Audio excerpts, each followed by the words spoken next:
She makes the tag. Beautiful shot block.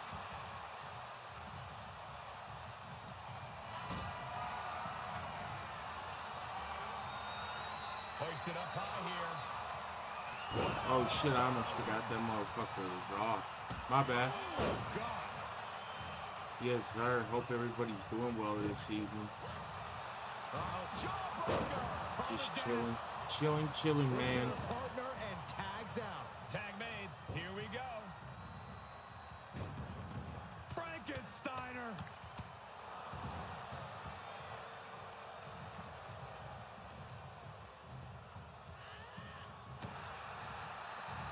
She countered that into her own offense.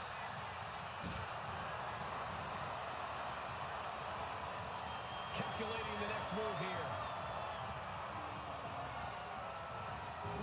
Dropped right on their face. Kick to the gut. Reverse on Cargill.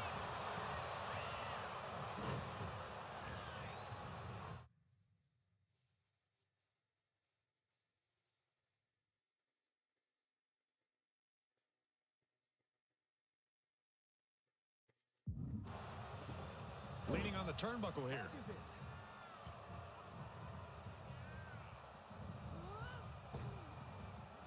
Double big back body drop.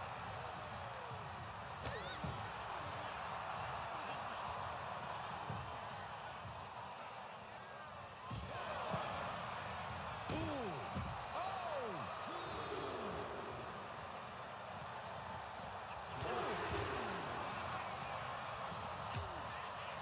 Horse forearm draped across the middle rope. And down.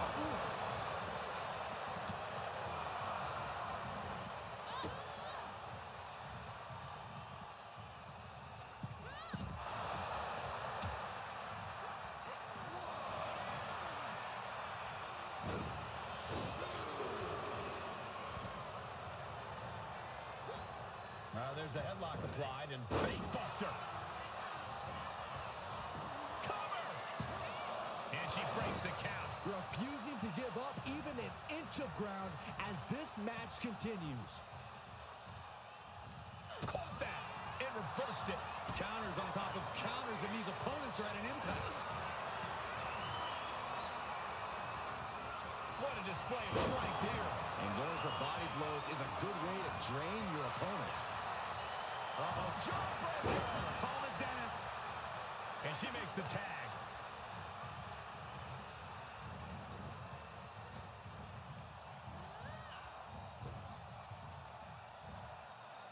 Standing Spanish fly, are you kidding me? Incredible.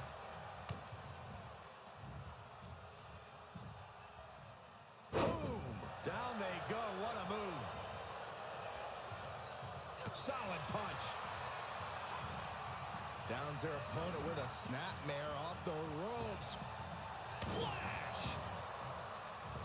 Ah, big height on that moonsault. Here's a cover. Could be it. Kicks out before the 2 count. This match continues on.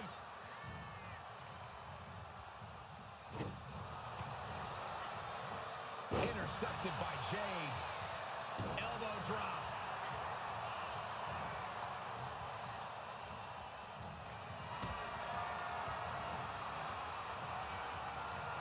Setting up for something here. They sit out. Last ride. Powerbomb. Jade looking to embarrass her opponent. I don't get this. She's barely paying attention to her opponent. She's supposed to be competing in a match here. Tag. She got there. Oh, look at this here, guys. Look at this. That suplex into a powerbomb. My goodness.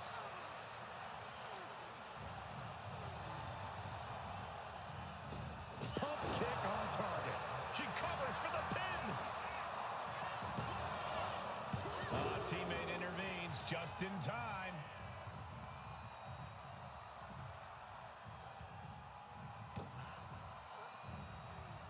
Uh-oh. A quick reversal from her. Oh, man. Taken down with a body slam. And Cargill looked out of her element on that one. Yeah, a very motivated Parker in front of us. Win at any cost.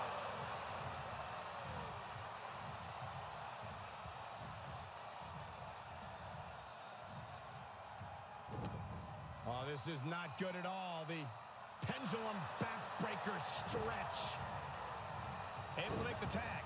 And boy, was it needed. Every counter being answered with another. Parker with the wherewithal to avoid that. Our arms trapped. On a slam.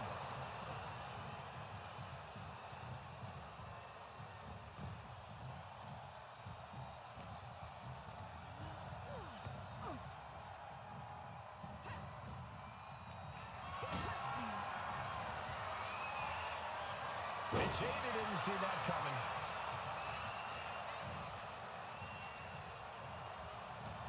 She's got something prepped. Death Valley bomb. Oh, look at this. That should do it right there. Shows that this is still anybody's match at this point.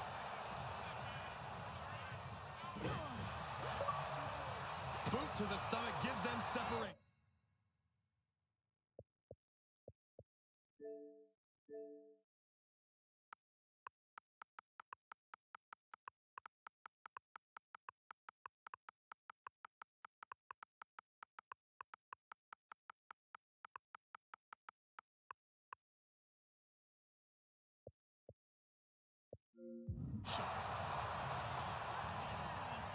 Gut wrench into Gut wrencher, face buster, and then a kip up. It's incredible how these women have been going at it in this one.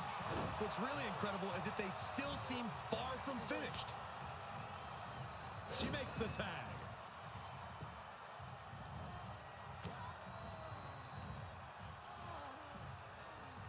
Boom! Down they go. What a move. Taken head over heels. Blow to the abdomen gets them out of that. Oh, what a clothesline.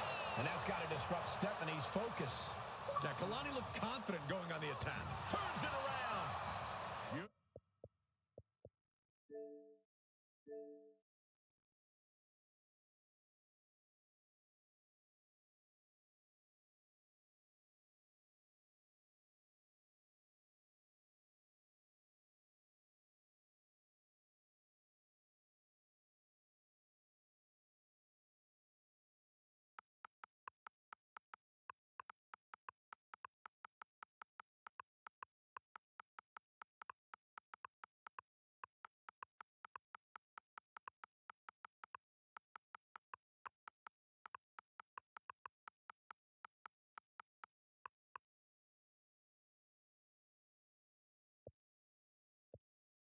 Beautiful athleticism and a DDT.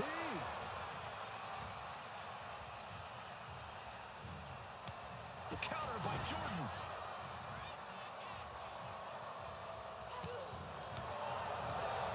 Back elbow smash, nothing they go behind. Oh, not beautiful Charlotte's Web. This battle rages on.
Gets taken into the corner.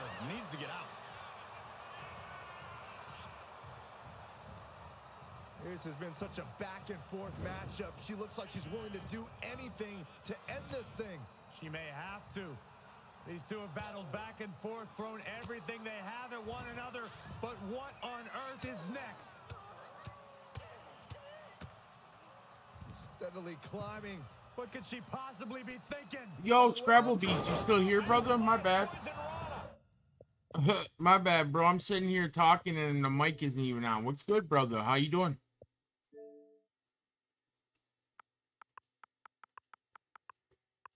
Just wanted to say how awesome it is to watch him, the crew killer musically, Stony, and you sound so good. Thank you, bro. I appreciate that. Stoney's a good rapper, dude. No bullshit. He's a really good rapper. He's a really good rapper. I've been enjoying collaborating with him. Not too bad. That's good, bro. How are you still doing your bookkeeping stuff?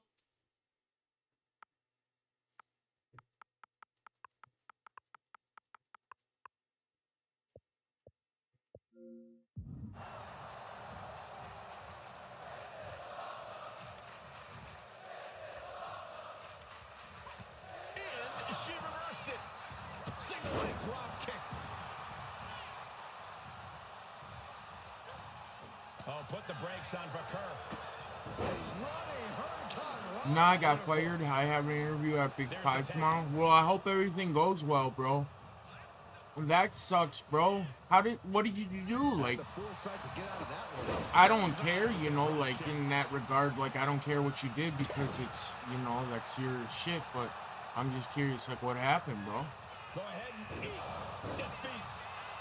She got the shoulders down. They fired me the day I got the okay from the doctor to work, so it's their law. Wow, they should have just waited, bro. What the heck? They act like they don't have nobody that couldn't, like, cover that position until you came back. But that's fucked up.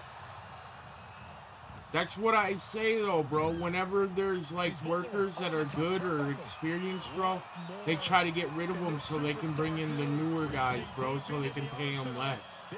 You ever notice shit like that, bro?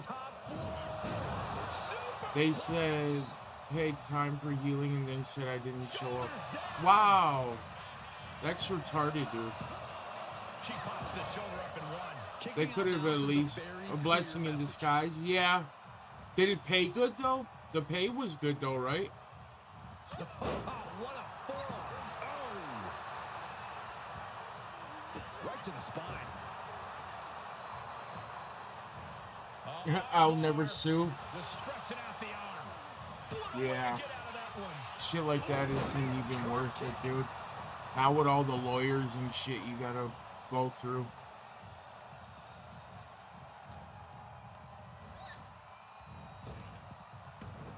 Well, yeah, bro. Power slam. How's your summer bank so far? It was 50 cents above minimum wage. That's not too bad. I don't know what minimum wage is anymore, bro. Tags her partner in. Oh shit, air conditioning? Fuck yeah, dude. Looking to apply an agonizing armbar. That'll be stretch. dope, dude. Punishing stretch. Working in cold environment, Shoulders down. I wouldn't mind that. And she fights it off. This is going to come down to who wants it more.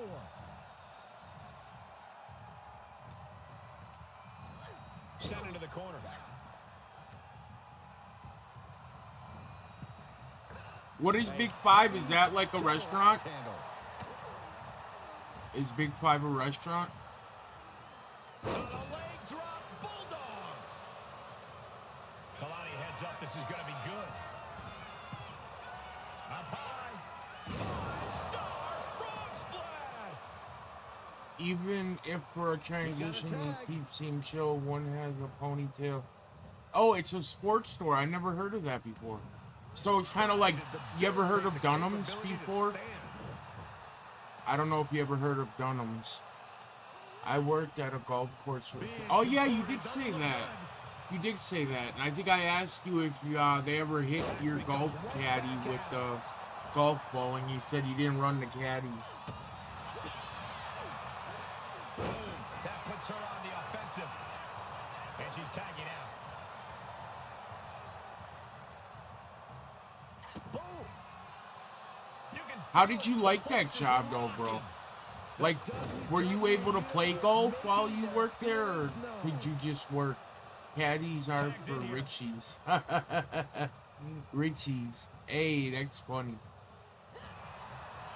Yes, sir. Oh, shit. Uh-oh.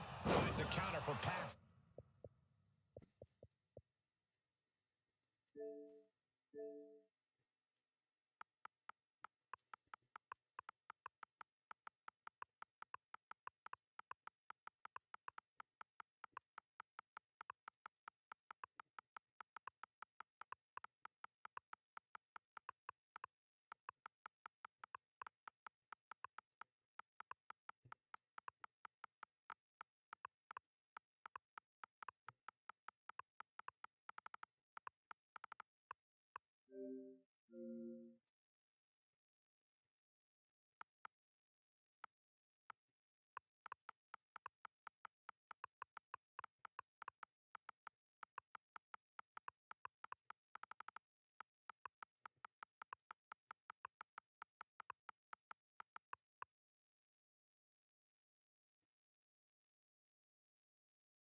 Kenwanda? She gets put in the corner. Kenwanda Golf Course, built by my great uncle Kenny and his third wife Wanda. Oh, that's dope, bro. So he named it after him and his wife. That's dope. At first I thought it was like, what's that? Like from the Black Panther, Wakanda. I thought it was Wakanda at first. But that's dope. Making the save there. Meanwhile, here's Vaquer. Wanda sued us for not bailing her out of jail. Oh shit, she went to jail for what?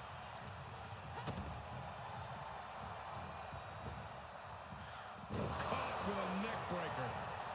She's going up now. Going up high. She's getting back up, but she's super out of it. Blast off. Denied and reversed into the power slam. Carrying the opposition. What's the thought here? She's starting to wear it down here. This on the top. But now here's Cargill. In off the tag. Look how she's raining down those elbows. Big boots. Incredible. But the Wanda family sued so much it was unlearned land-made enemies. Oh shit. These superstars can still be moving at this His point. third wife was nuts, it's all rumors. Elbow throne, saying not today. Driven into the steel steps.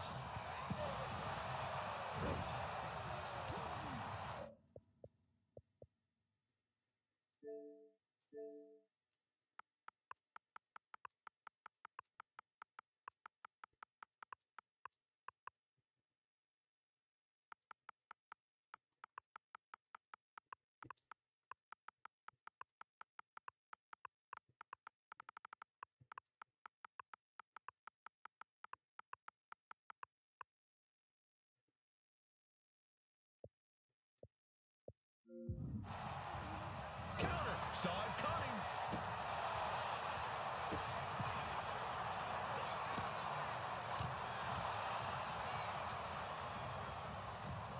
A springboard teardrop. One story from two golfers, if she asked them to drive to the liquor store and she hid the bottles in the big bushes all around the course, kind of badass. Oh, shit. Hey, I would have used those, bro. I would have... Oh. Bro, you like mini golf? Okay, she's taking a show going a bit too far at this point. Good golly, what a knee. Mini golf is fun, bro. Put in the corner now. Grace denies the attack. Punch! Hooked up. Great power. Inverted suplex. She was gardening. I respected her. Mini golf rules. Fuck yeah. You know what else is cool, bro, to play is ice hockey.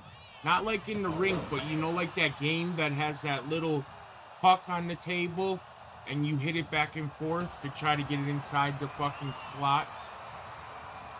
I'm not sure what that's called. I think it's ice hockey, though. I like all golf, just not douche golfers. Fuck yeah, dude. Bump handle slam into the duck.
I lost all my table hockey games, often got beat by ladies. Golf, though, I could do. No one likes golfing with me because I'll let them cheat and win. Hey, then I'm purposely going to do well on purpose. No, wait, I worded that wrong. Then I'm going to purposely do well on accident. That way it doesn't seem like I was destined to win from the beginning. Yes, sir. Driver. Incredible standing corkscrew moonsault. Wow. Two. That's the trick, brother. Yes, sir. I'm shocked that she kicked Got out. to, bro. You and I both, Byron. Lift it up. What's next? Takedown, skull first. Getting tagged in.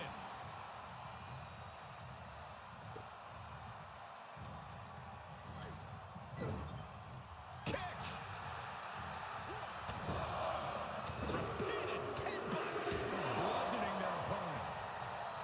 All eyes focused on this absolute war. It doesn't get more masterful than this. On a leg drop. Bulldog. Is it enough? The cover. 2 count. She kicks out with force. Somehow she's still in this matchup. It's unbelievable.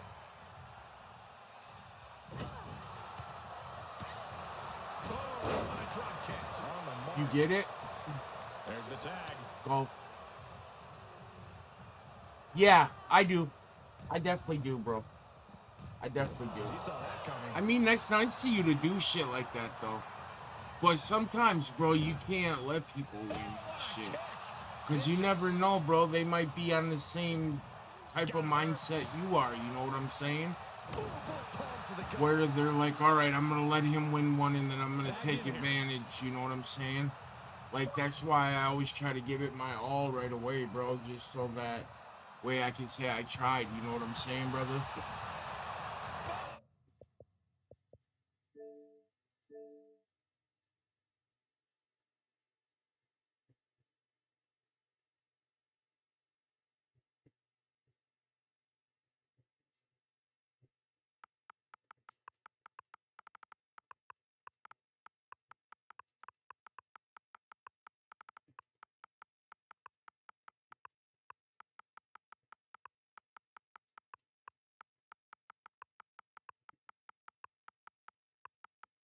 Mm-hmm.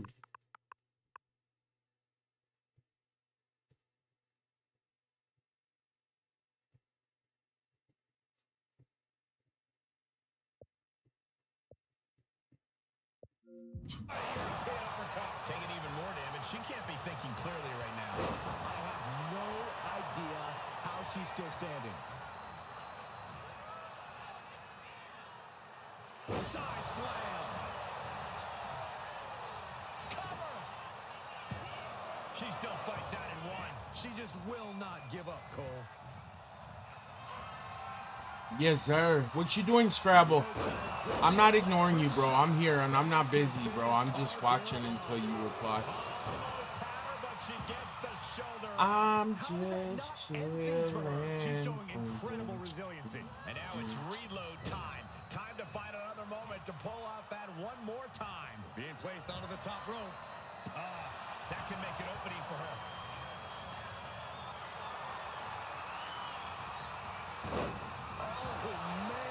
Turned it into a statement DDT. And she makes the tag.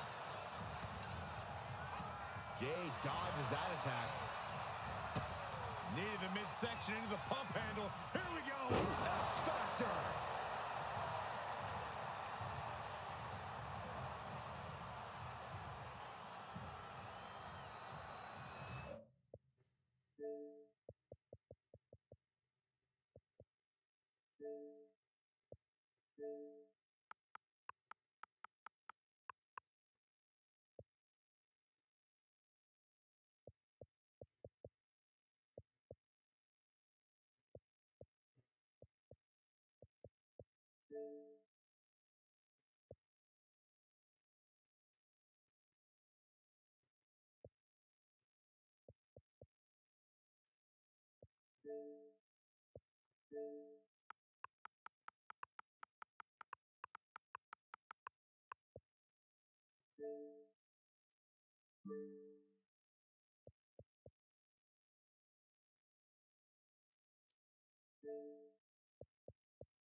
Let's go, brother.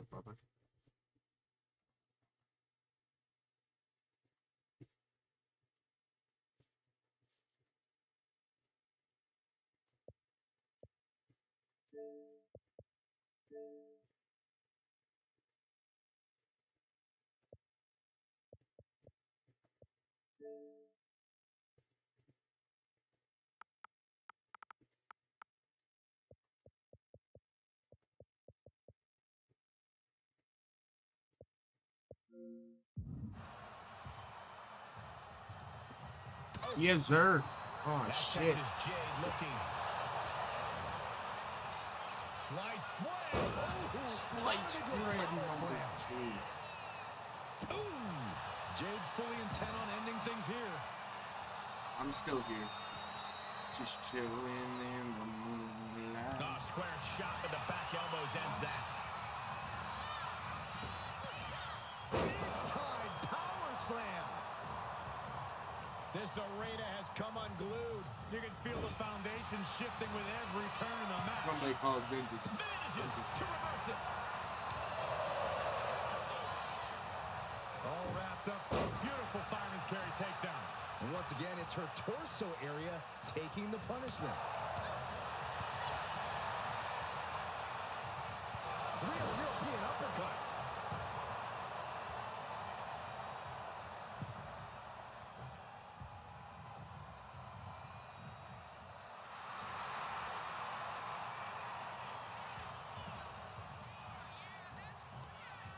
Oh, walloped by a huge club.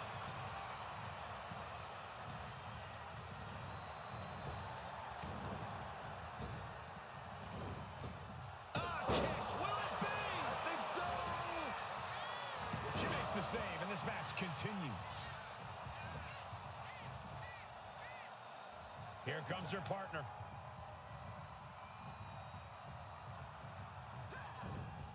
Telegraphed that one and delivers a blow to the gut.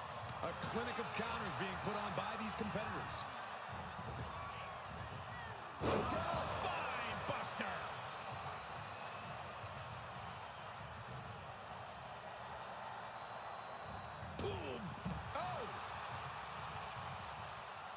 And makes the tag to their partner.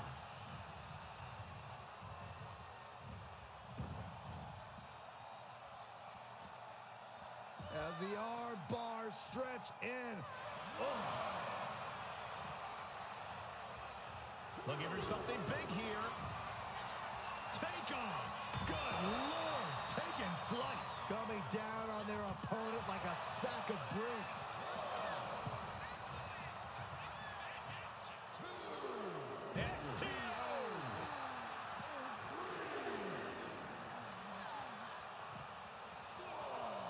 Throws her back in from ringside.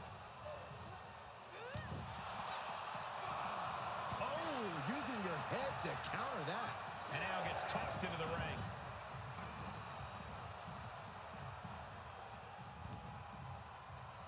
Vaquer taking it to the top rope. That's insane! Meanwhile, here's Vaquer. Vaquer with a big-time move. 2 count.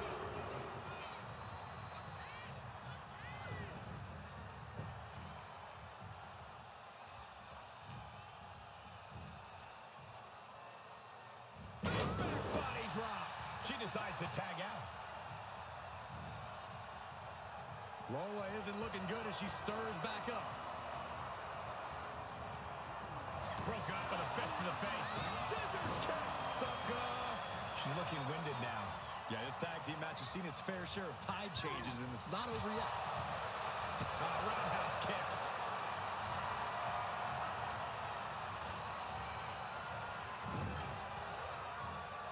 Lola turns that around. Check out this power, ladies and gentlemen. Up and driven down with a jackhammer. And things aren't looking good here. I think the ref might need to put a stop to this. Those focused attacks on the torso might have done some serious internal damage. Chicken wing into snake eyes. Looks like she's going to shake it off, but she needs to make sure to protect her head better. Oh, solid form.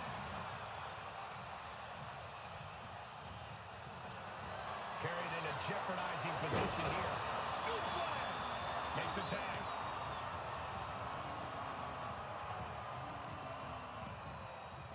Measured kick. She's going for it. And the count stopped short of 2. This is insanity. Did you expect anything less?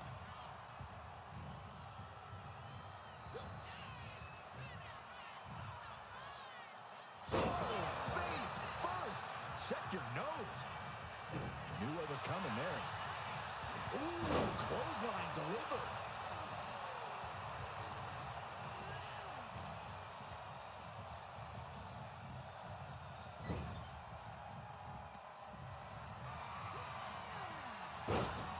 Slamming their opponent into place. Curious to see what's coming next. From the second rope. Oh, that hurt. What a counter. Crash landing. Oh, brutal forearm. Jada Parker taunting her downed opponent. Here it comes. She fights back with the counter.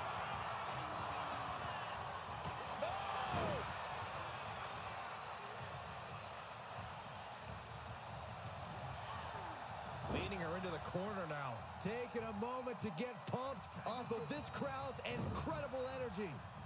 Oh, and a kick. Right to the midsection. Last second knee to the face there.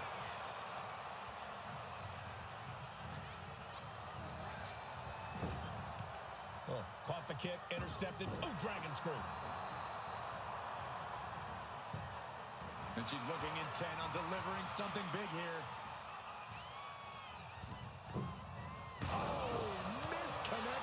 The damage is really piling up now.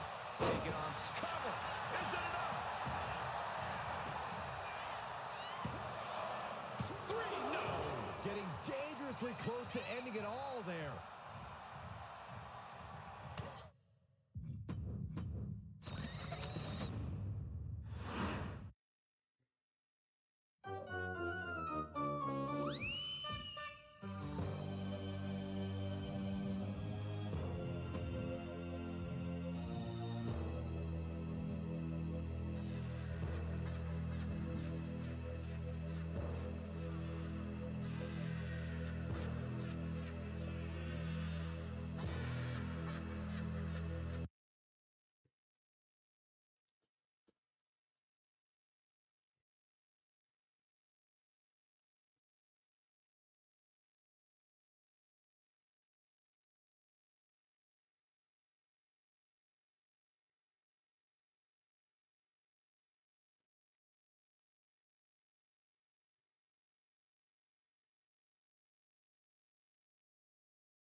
Yo, Twisted Minds, you still there, bro?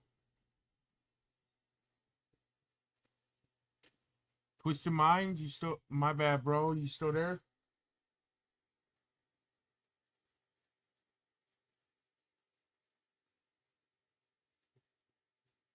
Yo, what's up, bro? How you doing?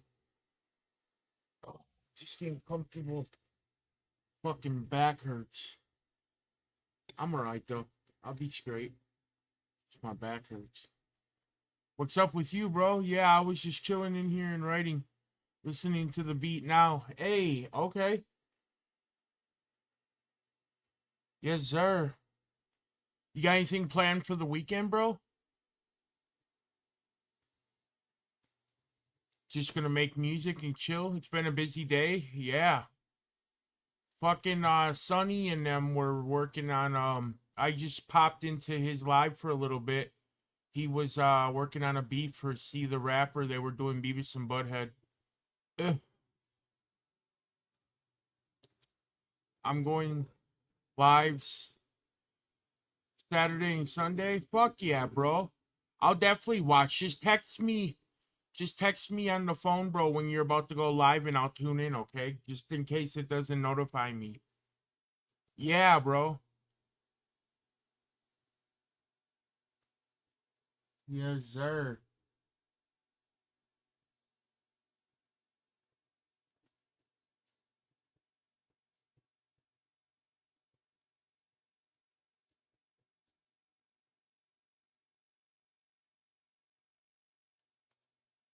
How do you want me to take this verse? Uh, it's up to you, bro. It's basically, how about I'll leave it to you, bro. You pick the best direction for it, all right? You pick what you think is the best option.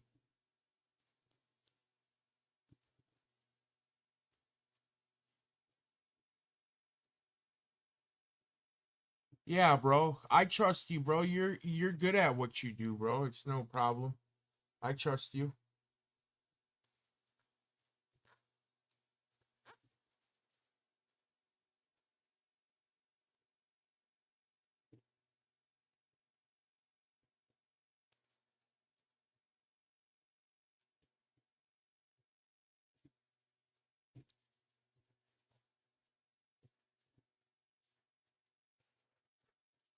Bro, we have been, and I enjoy working with you, Twisted. We do make a good collaborational group, bro.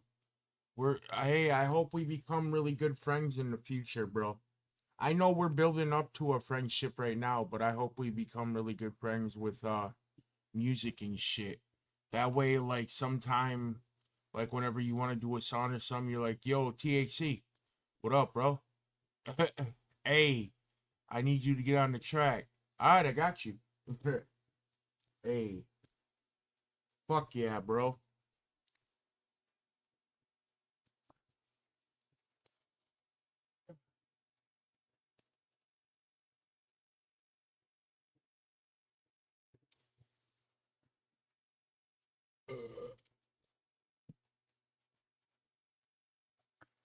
Yes, sir.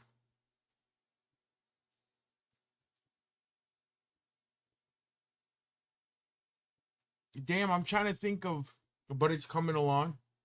Still a long way to go, though. 18 tracks, though, but it's coming along. Fuck yeah, bro.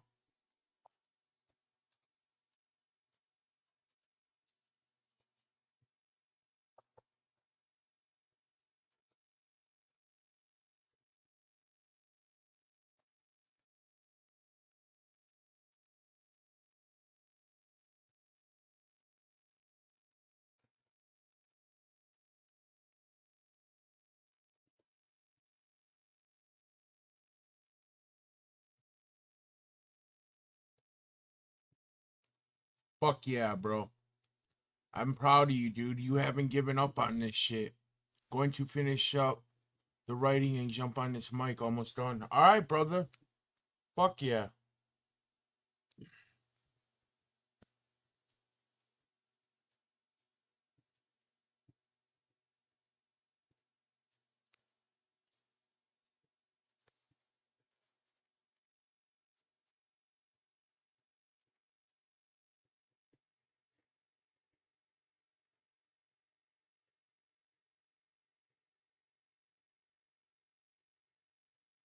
Hey, we're getting there.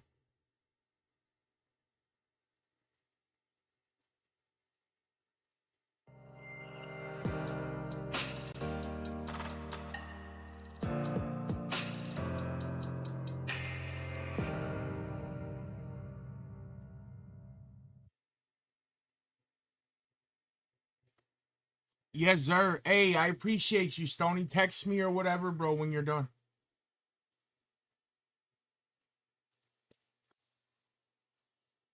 I'll be on here for a little bit, brother.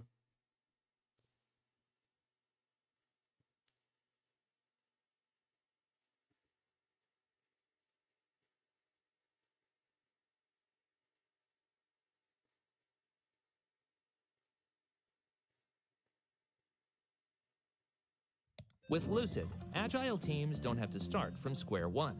Need to run agile events? Video पर पहले बार आए हो तो like कर दो, channel पर पहले बार आए हो तो सब्सक्राइब कर दो, ऑल नोटिफिकेशन ऑन कर दो। जब से रेडमी और रियल परंतु स्मार्ट सेंसर में optimisation processing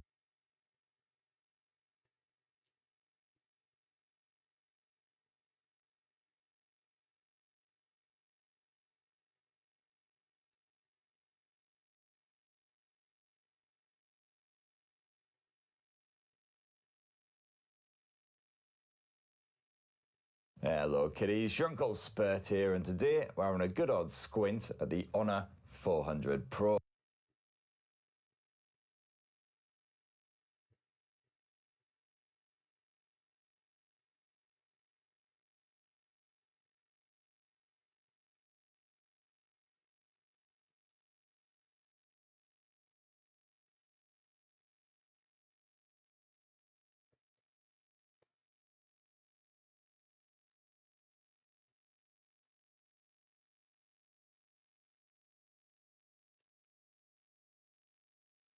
Now this boasts quite similar. Hello kiddies, your Uncle Spurt here, and today we're having a good old squint at the Honor 400 Pro.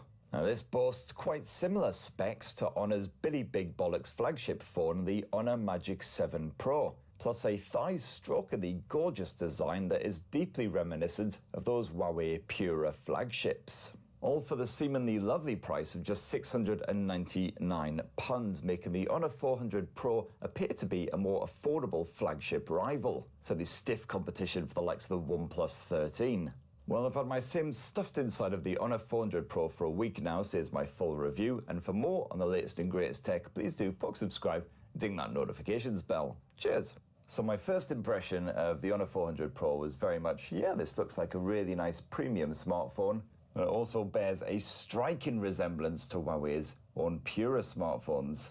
You've got a similar funkily designed camera bump, which I'm all for. It certainly stands out from the crowd. And that helps to give this phone a bit of personality, because besides that, it's a fairly simple, straightforward design. As you can see there, just a plain, smooth finish. And Honor is offering this phone in just a choice of two colors, black or grey. So I hope you don't like bright, bold tones. In fact, if it wasn't for that irregular bump, then it would possibly be in danger of looking rather bland. But that frosted surfacing does a fantastic job of generally repelling grease and grime. So this phone does stay looking fresh, having to constantly buff it up. And certainly feels pretty bloody good to clutch for a 6.7-inch smartphone. And that's certainly aided by the curved finish for the back end here, and the subtly curved edges as well. None of those awful iPhone-esque sharp angles here. Plus, of course, those supremely skinny bezels means no wasted space. And as you'd expect from a more premium-priced device, no signs of wear or tear after just a week. In fact, the only thing that really detracts from the high-priced vibes is the fact you've got a bit of plastic edging, which is a real shame. Not sure why Honor didn't stump up for a bit of metal there. Well, still, the Honor 400 Pro is at least IP68 and IP69 rated, so it can be fully submerged in and heavily blasted with water. And in further good news, that screen is actually still quite responsive, even when it is dripping wet, which is pretty handy if you do find yourself caught in a freak rainstorm, or just everyday regular weather, as it's known here in Blighty. Now, while a lot of flagship smartphones serve up an ultrasonic in-display fingerprint sensor, it is a more basic optical effort here on the Honor 400 Pro, but I've got zero complaints with it really. It may not map out a full 3D model of your fingerprint or anything like that, but this more basic scanner still does a wonderful job. As you can see, they're pleasingly responsive and still tends to work when my hands are a bit damp. And the Face Unlock's pretty reliable as well, courtesy of the depth-sensing selfie cam. And once you're in there, no real surprises on the software side, because it's Android 15 with Honor's own macOS version 9 slathered on top. And I'm reviewing this phone ahead of the official UK launch, so Honor hasn't yet committed to a certain number of years of OS updates and security patching. I'm kind of hoping they'll go for the full 7, just like with their Magic flagships, but worst case scenario, you could expect at least 4 or 5 years of OS updates and the patching, which is always great to see, especially when you're spending this kind of cash. And while macOS still isn't one of my absolute favourite launchers, at least most of the bollocks bits have been nicely neutered by now. So like a lot of rivals, you've got a fairly stock Android vibe, but with a separate control centre for all your toggly bits, all completely customisable naturally. And speaking of customization, you can fiddle around with quite a lot of that UI, quickly and easily changing the likes of the wallpapers, the icon style. You can even save a variety of layouts and then quickly switch between them if you want to. And all the other stuff you'd hope to find in here, the likes of an always on display, present, and again, highly customizable. But one of the less great things about macOS smartphones is they are absolutely drowning in crapware. When you first get this smartphone, you'll certainly want to spend a good bit of time going through uninstalling all of this twattery, at least the bits that you can. Because yeah, there's more bollocks stuffed in here than the average supermarket sausage roll. The good news is, though, at least Honor's been pretty generous with the storage, as you can see there, up to 0.5 terabyte of the stuff. And even after plenty of camera action and with some absolute whoppers like Wuthering Waves stuffed on here, I haven't even used up 100 gigs of that yet, so that should keep you going for quite some time. And yet, you get all the standard macOS features packed on here, including a good bit of Magic Capsule action, which is pretty handy if you just want to quickly skip a track in Spotify, quickly end a phone call. You got your maps directions popping up in there. The only problem is that when it is in action, it does intrude quite heavily on that notifications bar. So like the iPhones, you'll struggle to see if you've got anything waiting for you, unless you actually expand the ruddy thing. And one of my particular favourites, the gaming mode, is back in action here on the Honor 400 Pro. Pretty handy if you want to switch up some settings on the fly or whatever. And of course, it wouldn't be a smartphone review in 2025 if I didn't bang on about AI. So this will be the bit in the video where there's a massive dip in views. To say that Honor is super enthused about AI is somewhat of an understatement. And the 400 Pro is certainly absolutely packed with this stuff. This may be the last ad you ever see. Because with the free AdBlock extension... So for instance, you've got Magic Portal, which has you knocking your knuckle on the screen and dragging it around something of interest. A similar sort of mechanics to Circle to Search, just slightly more awkward and occasionally a bit bulky, but this allows you to save stuff away to your favourite space. It's just a handy way of remembering stuff that you want to play, see, eat, do, drink, whatever. You could also use Magic Portal to quickly extract text from a website, share it around, all kinds of stuff. It can come in quite handy, although, as I say, the mechanics are a little bit awkward, so it doesn't always work first time. And of course, you've got all the regular AI shenanigans stuffed on here as well, the likes of AI translation, AI subtitling, etc., which works pretty well. Of course, the subtitling can be a wee bit iffy depending on who it's actually trying to subtitle. With someone like me, for instance, it occasionally just shrugs its virtual shoulders and says, I think that's what he said, I don't know. And Honor has once again slapped its deepfake detection on the Honor 400 Pro, which could rather scarily become quite a useful tool given just how good AI is these days at mimicry. But hey, more on that in a wee bit. Now, the Honor 400 Pro serves up a slightly smaller version of the Magic 7 Pro's display. It's a 6.7-inch OLED with a 2800 by 1280 pixel resolution. So those visuals are absolutely pin-sharp, packed with finer detail. Got full HDR10 streaming support in apps such as Netflix, and certainly with rather stunning results. Beautiful contrast, natural looking tones, and this panel is proper bright again, so the outdoor visibility absolutely excellent, even when it's incredibly bright and sunny outside. And while Apple's iPhone screens are blighted by a honking great floater of a selfie cam orifice, thankfully Honor has done a pretty decent job of slimming down that camera island, so it's only marginally irritating. If that iPhone cutout is a massive elephant turd, well, the 400 Pro's cutout is more like quite modest gazelle droppings. Naturally, the refresh rate maxes out at 120 Hz, but it's not LTPO tech. As you can see there, manually set it to a 60 or 120, and you got some respectable customization. Not much as far as the colors are concerned. Set to vivid by default, you can bump it down to normal if you prefer, tweak the color temperature. You've got the usual video enhancer features where the actual impact they have is kind of questionable, but at least they support a variety of services. For example, here's a Netflix trailer playing in Netflix with all of that super vibrant, vivid display shenanigans switched on. And then here it is again with all of that shenanigans switched off. And some of the colors you can sort of notice a bit of a tonal difference, but there's not much in it. You've also got yourself some basic eye comfort style shenanigans slapped on here, as well as 3840Hz PWM dimming if you're a bit more sensitive to that OLED flicker. But one of the more unique features that I really liked was the motion sickness relief, which is hidden away in the accessibility settings. And as you can see with this turned on, it basically slaps a bunch of blue dots onto that display, which then move around and react to the general motion of the vehicle. And I absolutely do not understand the science behind it all, but somehow those blue dots do have an impact. If you're using the phone for a good hour or so in a car, sometimes I would feel a little bit queasy at the end of that, but felt absolutely fine. The audio is, of course, spaffed out by a stereo speaker arrangement here on the Honor 400 Pro, and oh my god, is it loud. Your Uncle Spurt's going a bit deaf in his old age, but Jesus Christ, this thing almost blasted my eardrums out.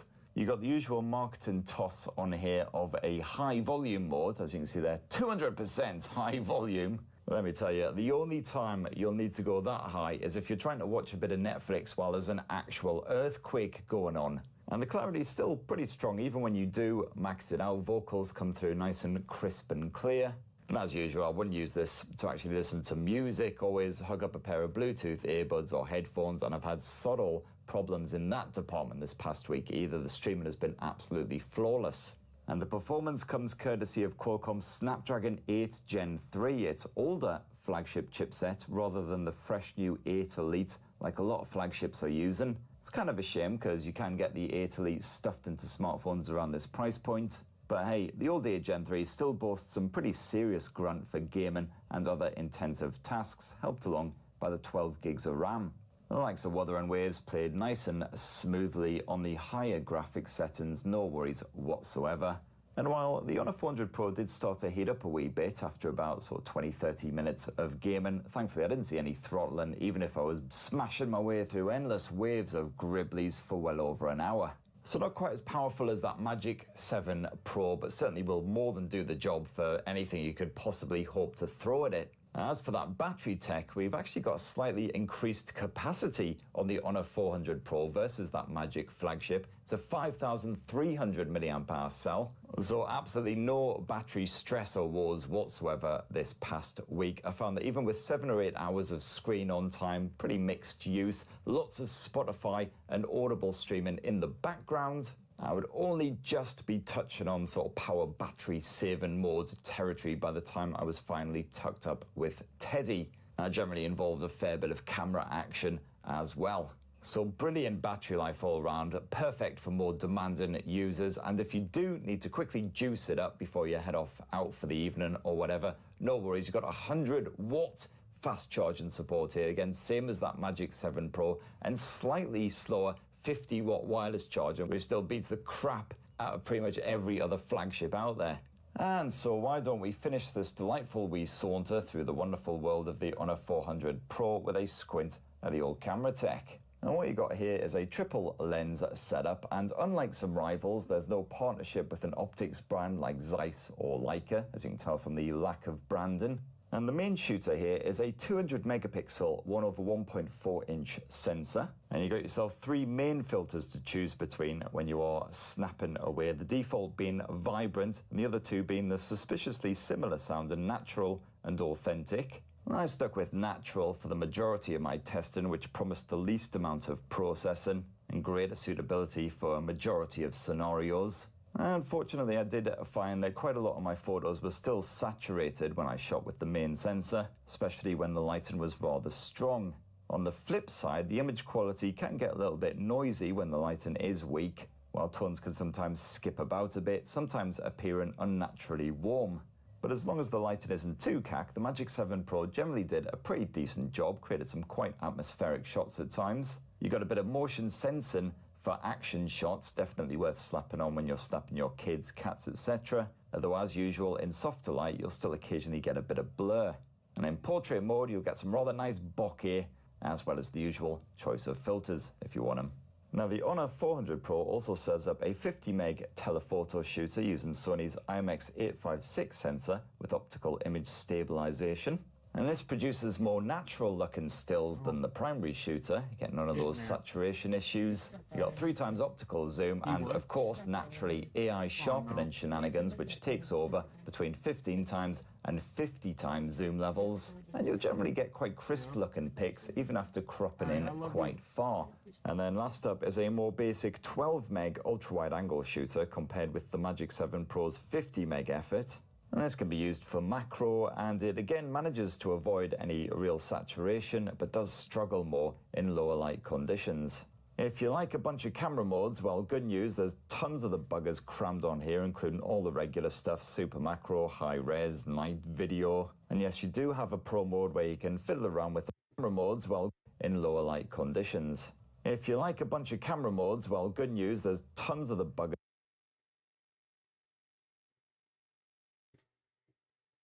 is crammed on here, including all the regular stuff, super macro, high res, night video. And yes, you do have a pro mode where you can fiddle around with all of the various settings, and you've got the ability to capture raw images. And if you like to shoot a lot of home movies, well, good news, you can capture footage at up to 4K resolution at 60 frames per second, and that is with HDR video switched on.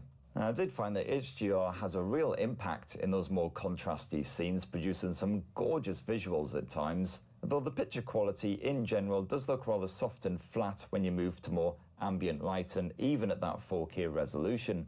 Zooming in and out is relatively smooth, however, and the stabilization does a bang-up job.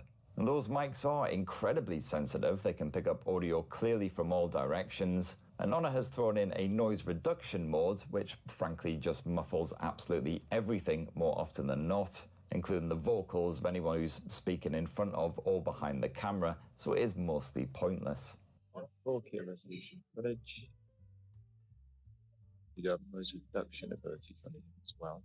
And naturally, can't forget that 50 meg front-facing shooter as well, which is ably assisted by that depth sensor for the likes of portrait shots, etc. And this, again, does an absolutely fine job of capturing your face as long as the lighting conditions aren't too cack. So overall, I would say the Honor 400 Pro's camera does an absolutely fine job. It'll satisfy most people, no doubt, but it certainly does stumble compared with a lot of other flagship phones. That's certainly an area where I prefer the Magic 7 Pro and the likes of the OnePlus 13. And yes, of course, Honor is nuts deep in that AI, so of course the Honor 400 Pro is absolutely gushing AI editing tools. Got tons to choose from here, including all of the obvious stuff, including, of course, a bit of AI eraser. So you can just tap erase passers-by and it will ably get rid of any of those annoying human beings that are lingering in the background of your photo off your piss. And more often than not, does a remarkably good job, as you can see there. However, the most notable and also possibly the most horrific AI tool in here is AI image to video. Now this can take any photo on your device and basically convert it into a 5-second video clip, either horizontal or vertical. As you can see there, the choice is yours. It does take a good minute or so to tick through and get it done, and it doesn't work with all photos. Certainly works best in pics with just a single subject, not multiple subjects, so we'll see how it copes here. And there we have it. We've got ourselves a 5-second video clip that isn't actually real. It's just completely artificially generated. Usually has the subject speaking, although there's no audio produced, which is also quite sinister. And I gotta say, these are often creepily good. Like, you wouldn't be able to tell the majority of them aren't real. Like this one here of my daughter blowing on a candle. Like, even the candle reacts pretty much the way you would expect it to react. The only time I've really seen it stumble is where hands are involved.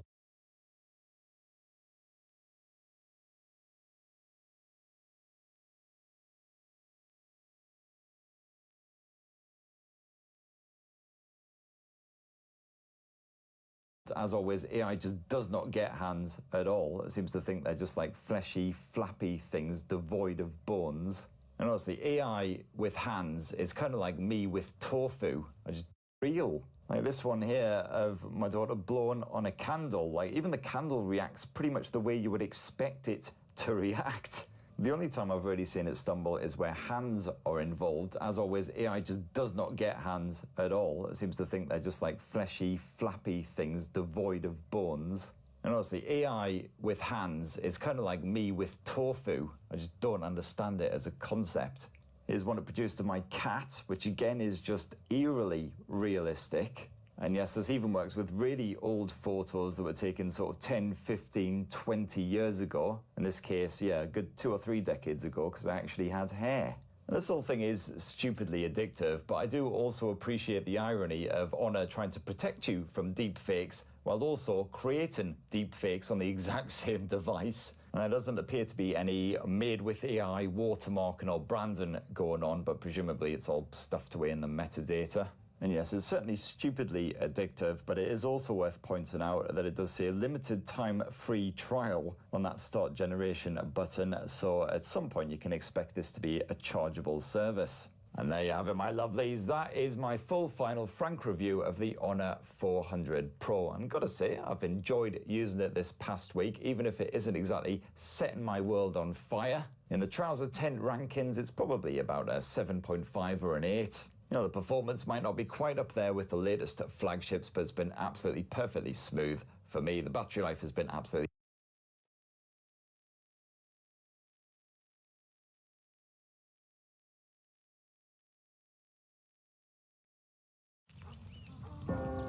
What's for dinner?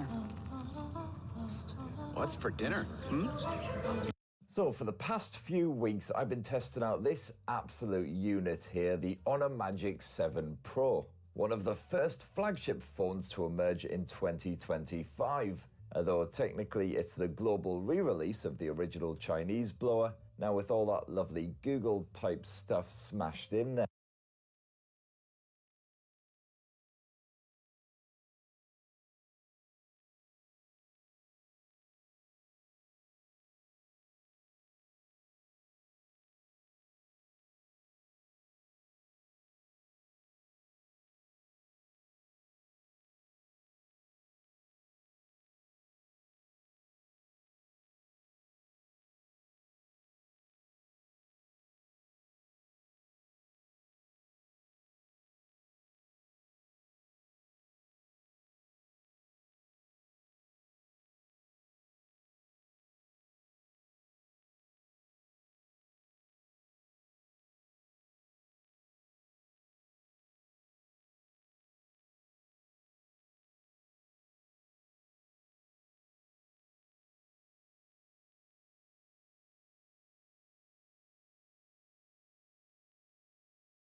Now, I'll be honest, my review of the Samsung Galaxy S24 Plus is going to be pretty similar to my review of the regular Galaxy S24, except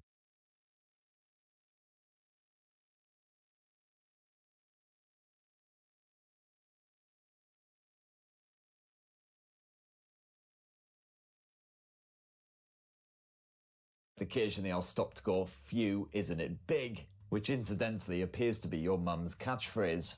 Actually, there's quite a few other differences between the normal S24 flagship phone and this plus-sized model besides the dimensions, including the performance, the battery life, and a few other bits. I've had my SIM slapped inside of the Galaxy S24 Plus for just over a week now, using it as my full-time smartphone. So here's my in-depth review of this 1,000-pound blower. And for more on the latest and greatest tech, please do subscribe and ding that notifications bell. Cheers.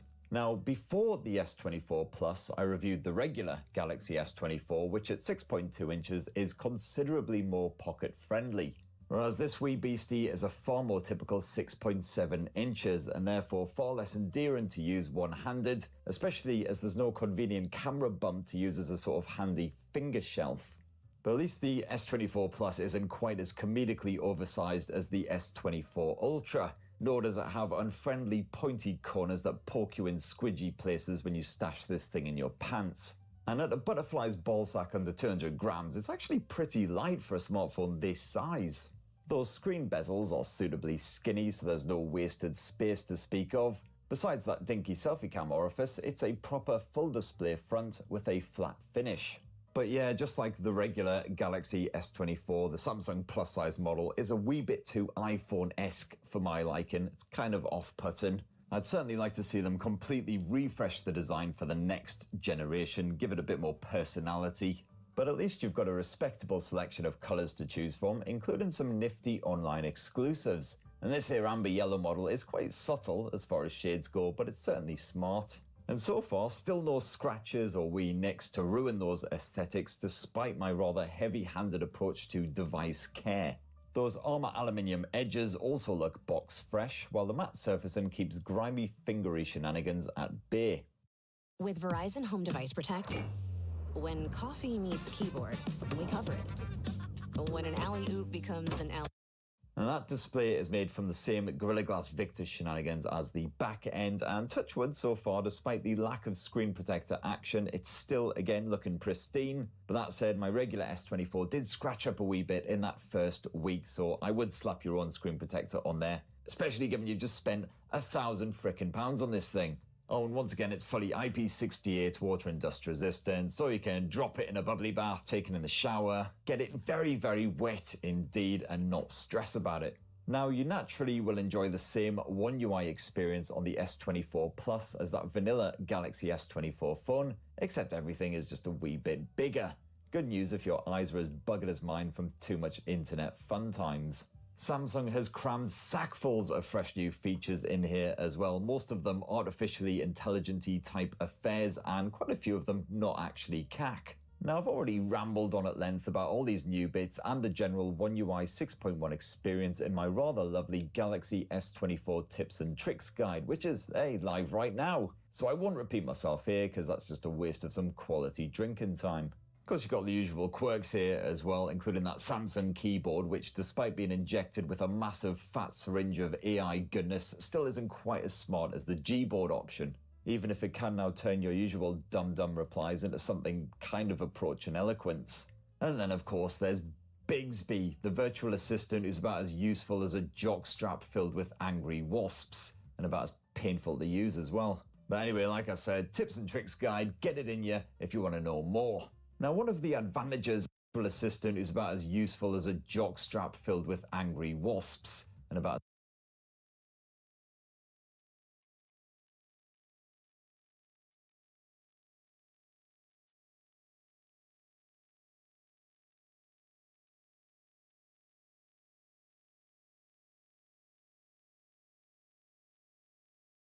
as painful to use as well. But anyway, like I said, tips and tricks guide, get it in you if you want to know more.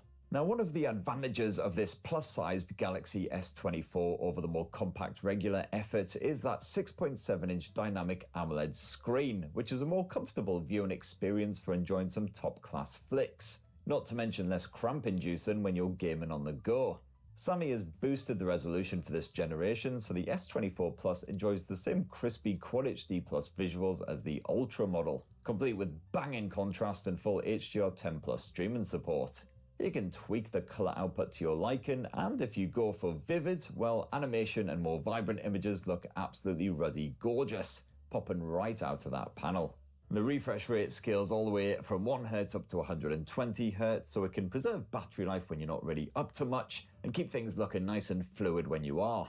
And the S24 Plus's display is certainly bright enough to comfortably use outdoors, even when the sun peeks out from behind those clouds, although I did miss the Gorilla Glass armor panel found on the Ultra model. That almost completely eliminates those reflections, makes it even more comfortable to use your phone outdoors. And the auto brightness, generally dependable, although occasionally the Plus's screen did give me a bit of a headache first thing in the morning when I woke up all bleary-eyed and it was just a bit too bright. Those stereo speakers spaff out some top-drawer audio. Not great for music, of course, like most mobiles, but definitely more than does the job for some YouTube action or a bit of gaming. And the Bluetooth streaming, very impressive, hasn't let me down once, even when mingling with lots of my fellow humans in very busy places indeed.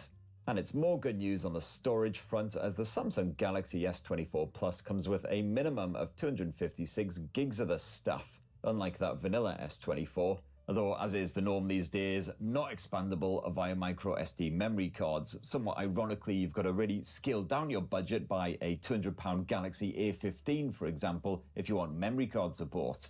And now onto the messy issue of performance. Messy because here in the UK, we get a different chipset powering this big old bugger compared with the States. So here in Blighty, smashed inside of the Samsung Galaxy S24 Plus, you'll find Samsung's very own Exynos 2400 chipset, rather than that snazzy Snapdragon 8 Gen 3 that you'll get over in the US. And in the past, that's definitely not been a particularly great thing, because Exynos chipsets tend to get hotter than a freshly microwaved cheesy dip. So it kind of feels like our US chums get to drive around in a shiny new Porsche, while here in the UK we're just handed a space hopper and told, go on then you melanin deficient biscuit dunker, get yourself down the shops in that. However, thankfully Samsung has made some strides for the fresh new Exynos 2400.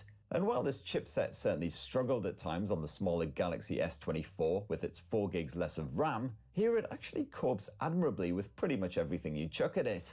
Sure, the 8 Gen 3 boasts a beefier GPU, but my Exynos-powered Galaxy S24 Plus still coped pretty well with extended sessions on Genshin Impact.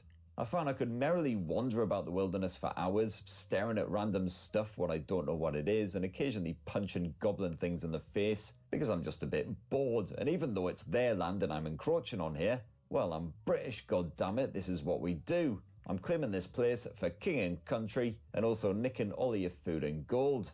It is still a shame that there's still no proper, decent, dedicated gaming mode on Samsung blowers, despite the fact that most rivals have this well and truly sorted by now. You've basically got the priority mode and that's it.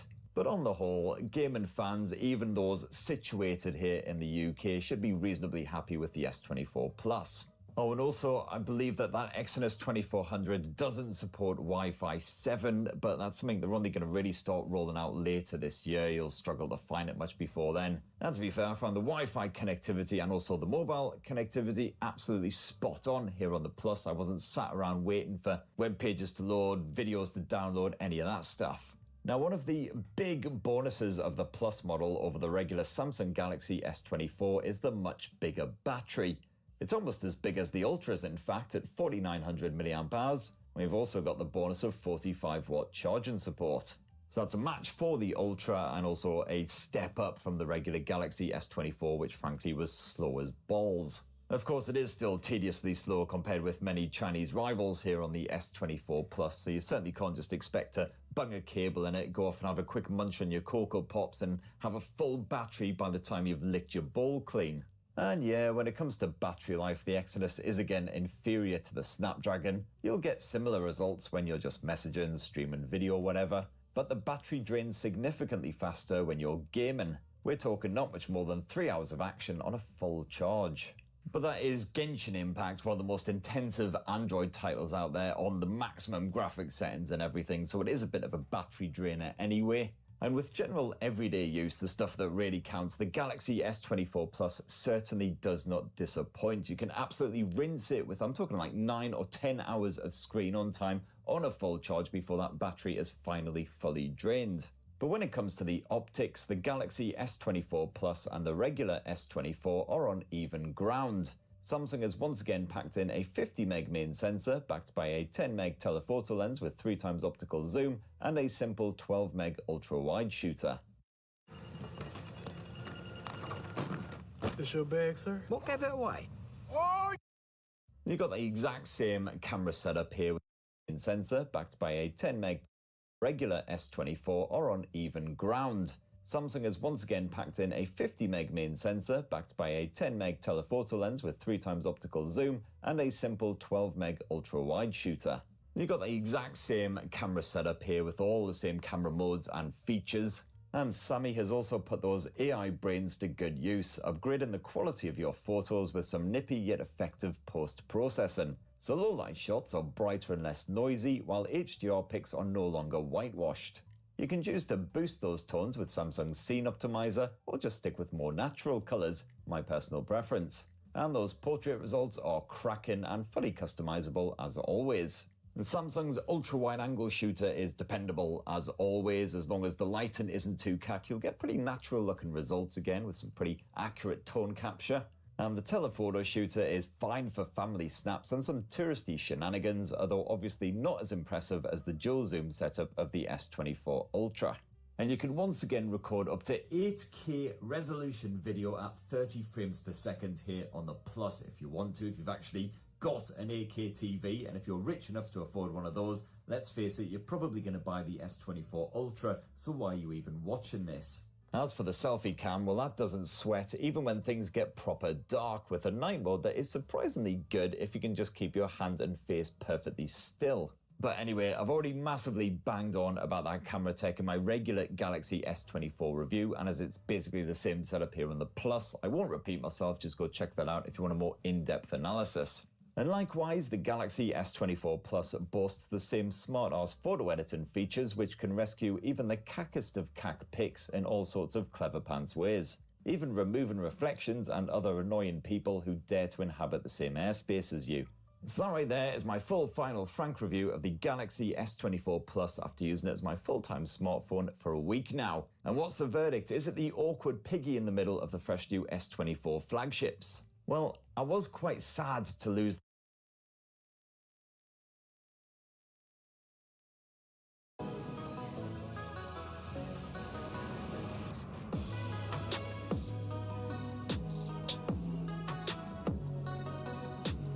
Morning.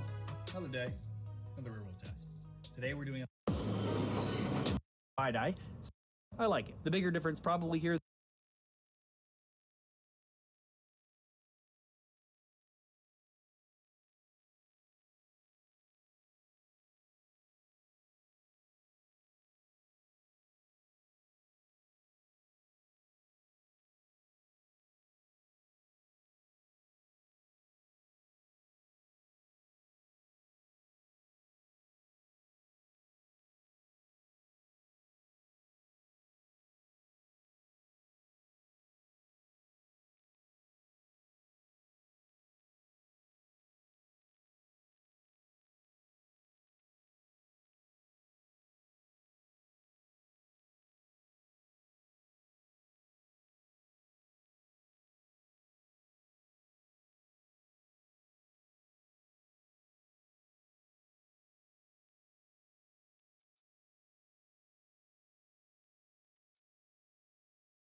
Look, you teach me how to do it. You know what? Teach me how to do it. You ain't fucking with my Snuggie.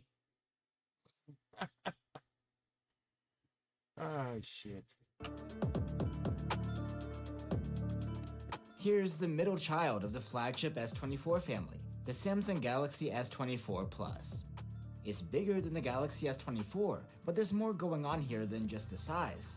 I'm Will for GSM Arena, and let's see what the S24 Plus is all about in our full review.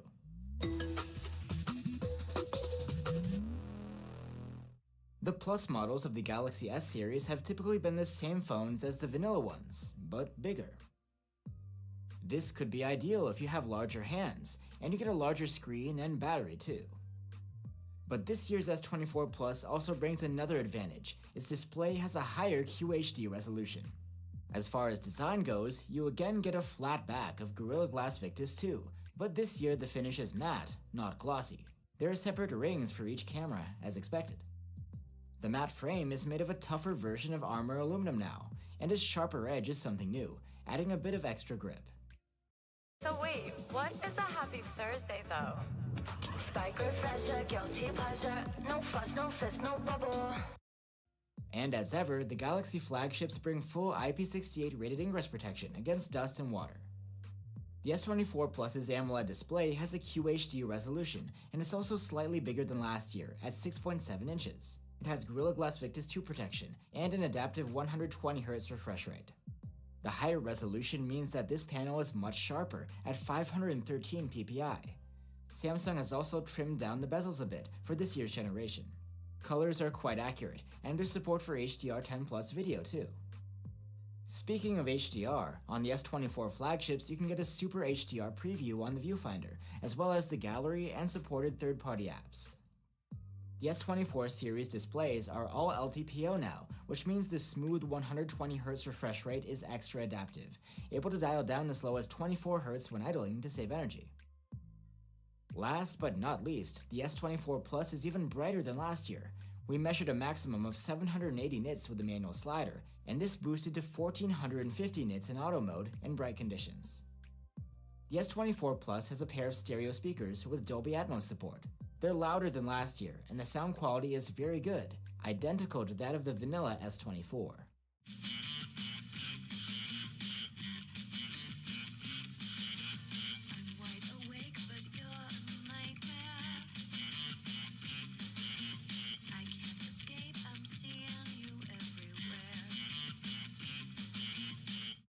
You can wake up and unlock the phone using the ultrasonic under-display fingerprint reader, which is quite speedy. And you can get the S24 Plus with 256 or 512 gigs of UFS 4.0 storage on board. The interface of the phone is Samsung's new One UI 6.1 based on Android 14. It brings refinements such as a reorganized quick toggles menu. And the S24 flagships get the promise of 7 years of software support from Samsung. If you'd like to dive into the specifics of One UI 6.1, you can check out our dedicated video. Just as last year, with both the Galaxy S24 Plus and S24, Samsung is using a different chipset depending on the region. In markets like the USA, Canada, and China, you'd get the S24 Plus with a Snapdragon 8 Gen 3, while elsewhere it would have an Exynos 2400. Our model is the Exynos variant. The performance of the two chipsets should be quite comparable. However, when looking closely at benchmark scores, we do see that our Exynos S24 Plus falls a bit behind phones with a Snapdragon 8 Gen 3 in a few of the graphics tests. Still, regardless of Snapdragon or Exynos, you get next-gen flagship-grade performance, improved ray tracing for games, and improved AI processing, all nice upgrades over the previous generation. On top of that, all storage versions of the S24 Plus get a boost in RAM to 12 gigs versus 8 last year. When it comes to thermal management, the S24 Plus did an okay job. We did see thermal throttling during our prolonged stress tests, but it was gradual, without sudden dips or spikes.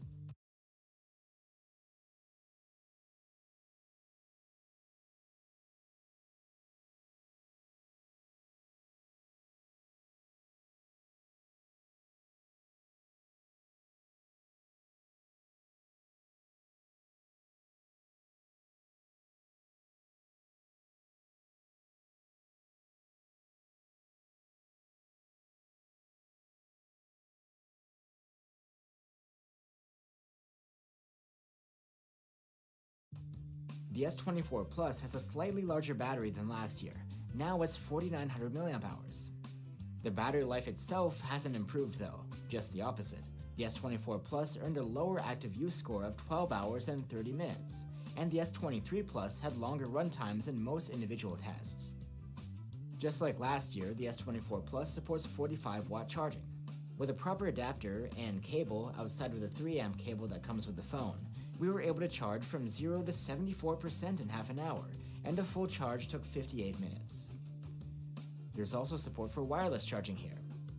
The cameras of both the S24 Plus and the S24 are the same for the third year in a row.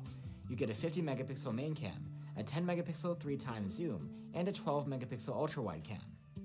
But the camera performance is slightly different from last year, probably thanks to the new chipset and processing. During the day, the photos from the main camera are excellent, with processing that's much more laid back than last year. You still get colors which are vibrant, yet not over the top, and wide dynamic range. But the new model has more toned-down sharpening, to an extent that some features appear soft. The S24 Plus's detail has a more natural rendition, and there's a bit of extra graininess as well, because the noise reduction has been dialed down. Portrait mode gives you 3 zoom levels. 1x and 2x are captured on the main camera. The 3x portraits are taken with the telephoto camera. The S24 Plus supports an auto night mode, and is more balanced and less extreme than what we've seen on some other phones. The previous generation exposes brighter and brings out more detail and shadows, but the noise is higher there, and there's heavier sharpening. And here's a look at the S24 Plus's dedicated night mode. It provides more restored highlights and light sources, and the shadows also get a visible boost. There's less noise too, but also less fine detail. Let's move on to the 3x telephoto cam. It provides great detail and a gently tweaked output compared to the previous generation. There's a bit more contrast and graininess on the S24 Plus, which gives it a slightly different character. The telephoto camera's output at night is less than perfect, with noise in darker areas. Last year's telephoto did slightly better. The detail level was not much different though. Turn on the dedicated night mode, and it may or may not manage to kick in. When it does, you get better noise performance and improved highlights. However, the white balance is inconsistent. Now we have the ultra-wide cam. It has excellent dynamic range, and its colors match those of the other cams. Compared to the previous model, the shots are less noisy too. Also, the skies are more natural looking now.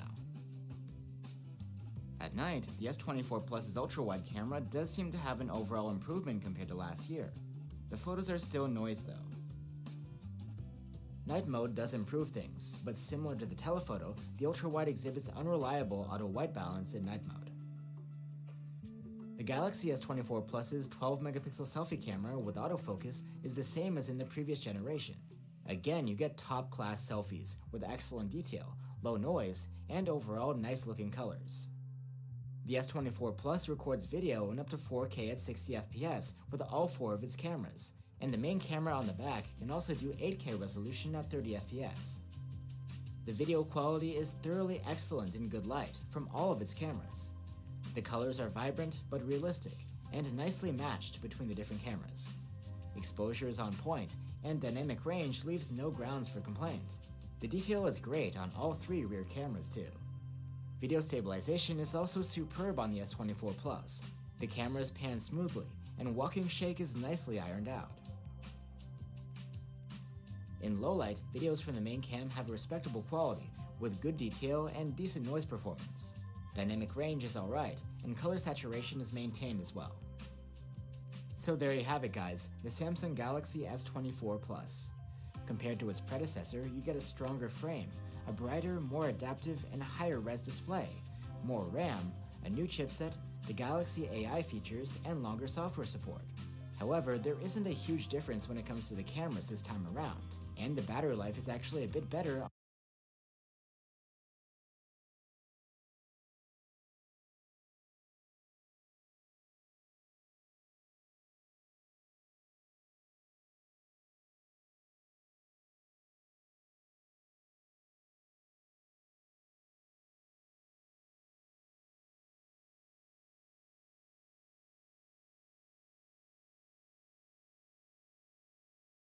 Hey everyone, Samsung's newest top flagship is the Galaxy Note 20 Ultra.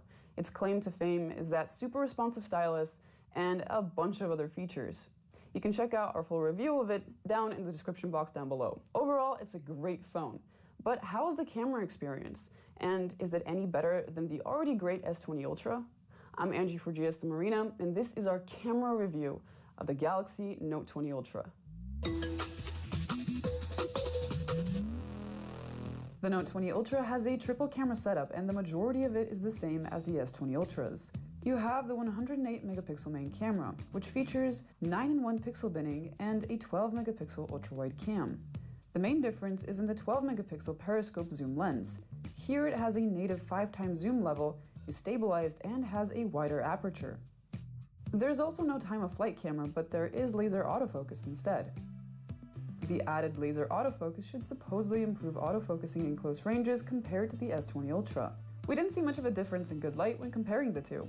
The Note 20 Ultra is the phone on the right here. Continuing the same setup, we compared the autofocus performance in low light too, at around 5 lux. Except for a slightly smoother autofocus response, our unscientific test did little to show any autofocus improvements with the Note 20 Ultra. That said, we didn't see any issues in the S20 Ultra either. Photos from the main camera come out in 12 megapixels, and in daylight they have a very classic Samsung output. The colors are a bit warmer and more saturated than they are in reality. The main camera has a natural rendition of textures like grass, though the same could be said of the S20 Ultra with the latest software. However, on this phone, photos have practically no noise, which is really impressive. Shots are brighter than the Ultras and a little more contrasty, and the dynamic range is nothing short of excellent. The ultrawide has similar color performance as the main cam, and dynamic range is comparable to what you'll get on the Galaxy S20 Ultra. Detail is good, though not class-leading, as there are sharper ultrawides on competing phones. There is no autofocus on this camera, which means it can't double as a macro cam. Regardless, the sharpness and the lens correction are excellent. The new telephoto takes sharp 12 megapixel pictures at its optical 5x zoom. Once again, you're getting the signature Samsung colors and the excellent noise processing. Unsurprisingly, they are sharper than the S20 Ultra, which had a 4x optical zoom but defaulted to 5x.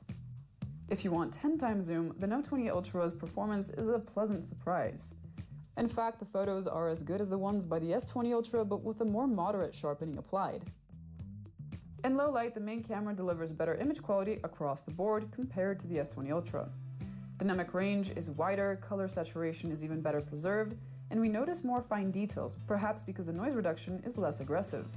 Night mode on the main camera delivers even more improvements in dark areas and better contained highlights with less haloing around light sources. We also found that it takes photos faster than the S20 Ultra, which was a nice and very useful surprise. The ultra-wide camera of the Note takes slightly more saturated colors than the S20, but otherwise the result is more or less the same. It's a good effort, but it doesn't quite compare with the main camera's performance. If you want to take advantage of the ultra-wide and low-light conditions, you should stick to night mode. It makes a dramatic difference with a huge bump in the resolve detail, nicer greenery, and less noise. Even the detail in the highlights is better retained. We were skeptical of how the periscope camera would fare in low light due to its smaller sensor, and unfortunately it matched our expectations. If there was less light available, the phone switched to the main camera and produced blotchy shots, while if there was more, the actual periscope was used. In those cases, shots had lively colors, a reasonably wide dynamic range, and a good amount of detail. If you switch on the night mode, the phone exclusively starts using the telephoto camera, and it makes a world of difference in scenes that were otherwise shot with the main cam. Unfortunately, when comparing the two cameras, the Note 20 Ultra does significantly worse in the regular photo mode. While things are more evenly matched with night mode turned on, that's not exactly impressive considering the age difference of the two phone models. If you want to take a portrait photo, you'll need to go into the live focus mode. There is spectacular subject separation even when your subject has messy hair, and it's possibly the best we've ever seen. Bokeh rendition was also very nice, and the default setting is great for most scenarios. These also have a good dynamic range thanks to the HDR processing. If you want to use the live focus mode on non-human subjects, things are still good but a bit less impressive. On this aloe plant, for example, there are a few errors in the edge detection. With its 10 megapixel front-facing camera, the Note takes alright selfies. We prefer the wider view for both group shots and regular selfies. Detail is good, but colors are a bit bland and skewed slightly cold and greenish. The phone exposes shots with faces in mind, but even in high contrast scenarios, the dynamic range is excellent with the help of HDR. Videos on the Note 20 Ultra are a particular focus of the phone. There is a newly improved Pro mode as well as a bunch of resolutions and frame rates that you can choose from. You can go up to 8K at 24 FPS, or you can shoot in 4K on all three cameras at 30 FPS. The Pro video mode gives you a lot of flexibility, and you can now control the zoom speed, which means you can pull off dramatic and smooth transitions easily. Sadly, it's limited to the main camera, so anything further than 2x zoom will look bad. 8K footage is still more of a novelty than a useful feature, and it's captured at a massive 600 megabytes per minute. While we can see more fine detail than when shooting in 4K, the file sizes are cumbersome to work with, and you probably won't be capturing most things in this mode. Not to mention, it only goes as high as 24 FPS. With the main camera, there's practically no video quality difference between 4K at 30 FPS and 4K at 60. The colors are warmer than what you see in real life, and the dynamic range is wide without it being too extreme. There's a lot of detail, although we notice some heavy sharpening and random textures. The ultra-wide had slightly more saturated footage, while the dynamic range remained wide, although the 4K footage isn't perfectly sharp on a pixel level. At 5x zoom, however, the telephoto kicks in and you get sharp and detailed 4K footage. At 10x zoom, you'll be better off avoiding 4K and sticking with Full HD videos, which hold up well. Stabilization on the Note 20 Ultra is very dependable. It irons out walking nicely, and it won't hunt for focus, which would ruin otherwise good footage. Hands are handled nicely too. With the ultra-wide, footage is even smoother, and with a shorter focal length, you get even less shake. At 5x zoom, however, you'll definitely need a tripod. Although the phone does its best, it's still quite a long focal length for it to stabilize nicely. The Galaxy Note 20 Ultra has an awesome set of cameras that's very versatile and performed quite well. In fact, in a lot of cases, it was actually better than the Galaxy S20 Ultra, despite the fact that on paper, they seem to be almost identical aside from the new periscope camera. But it's pretty clear that Samsung has made some improvements in their camera processing. So if you're considering the Note 20 Ultra, you should know that the camera experience is yet another thing that makes this phone shine. Thanks for watching, everyone. Stay safe, and I'll see you guys next time.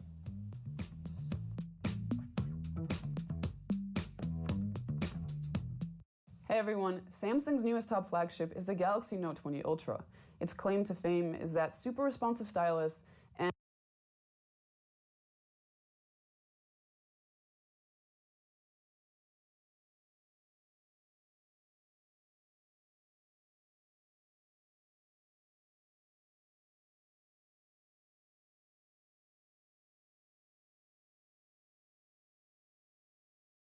Hey, what's up guys? Will here for GSM Arena. In our full review of the Huawei P40 Pro, we only went briefly over its camera quality, but it was enough to tell that these cameras are awesome. So just how good are they? Let's take a deeper look in our P40 Pro camera review.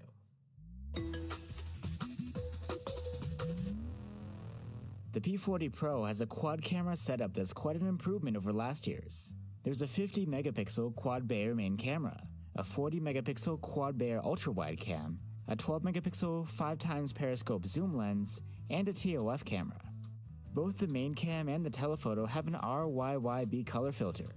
This captures more light than traditional RGGB ones. Shots from the main cam come out in 12.5 megapixels, and daylight scenes look excellent. There's a high level of detail, even in complex areas, no visible noise, and amazing dynamic range. This camera uses a much larger sensor than what the resolution alone may suggest. In fact, this sensor is even slightly larger than the one on the 108 megapixel camera of the Galaxy S20 Ultra. One of the benefits of this is the naturally shallow depth of field, so both phones can be used to take some dramatic shots. The P40 Pro can shoot in the main cam's full 50 megapixels, which gives a bit wider field of view because the camera has a 23mm focal length, unlike the 27mm which we get in 12 megapixels. However, this mode doesn't give you any benefit detail-wise, and these photos are actually a bit soft.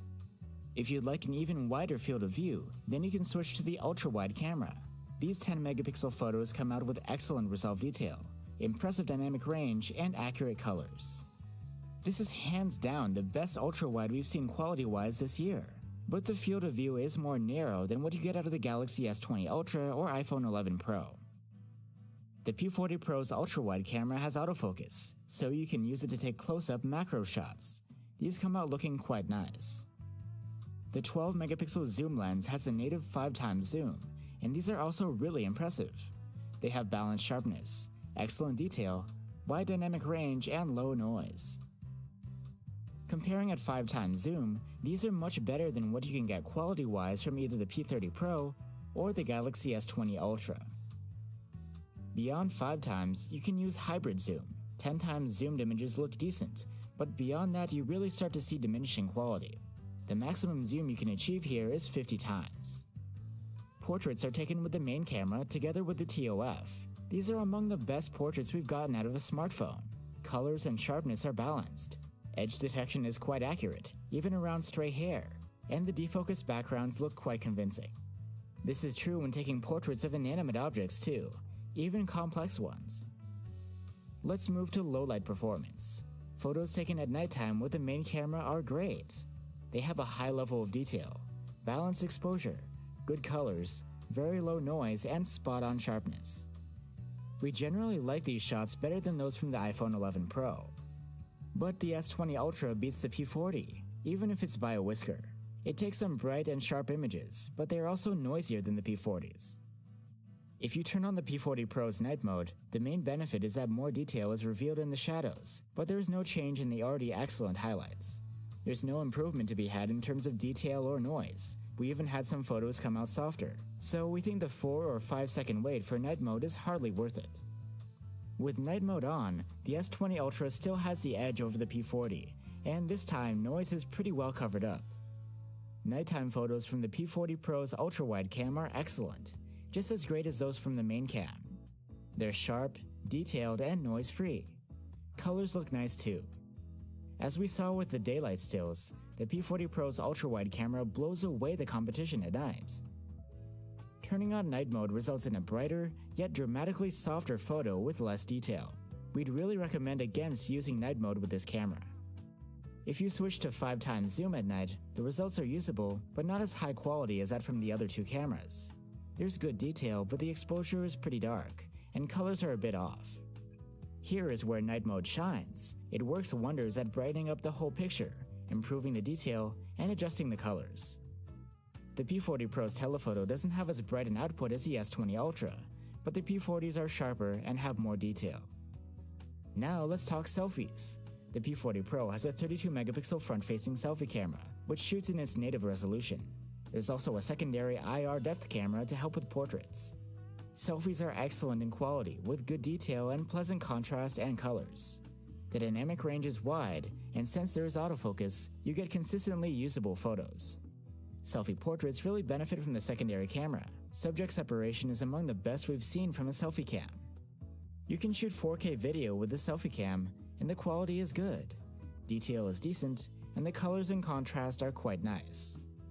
4K videos taken with the main camera at 30 FPS have very good detail, wide dynamic range, and mostly accurate colors.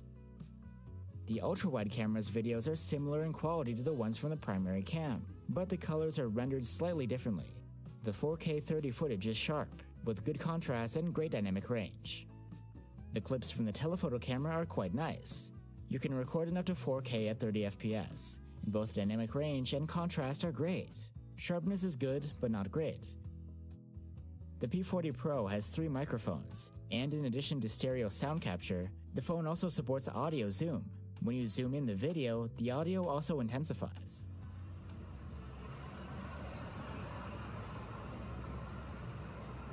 Video stabilization is available in all modes, and it uses not just EIS or OIS, but also some AI processing called AIS.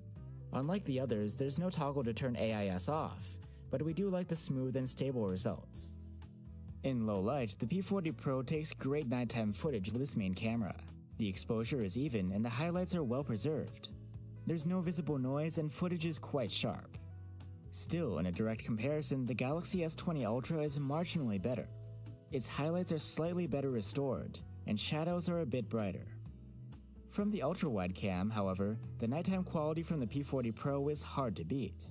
But outside the context of ultra-wides, it's nothing spectacular, even though Huawei has branded this as a video-centric camera. And finally, the P40 Pro also supports a crazy 76-80 FPS super slow motion capture in 720p. The actual recording takes place in 1920 FPS, and the in-between frames are interpolated, but still you get a really impressive 256 times slowdown. So there you have it guys, the P40 Pro did an incredible job in pretty much every category we tested. The nitpicks we had were few and far between, and camera-wise this is one of the best devices we've seen yet. If you're looking for a camera phone, you should definitely consider the P40 Pro. But before you decide whether it's the right device for you, check out our full review, which takes a look at some of the phone's other aspects. Thanks for watching, stay safe, and see you on the next one.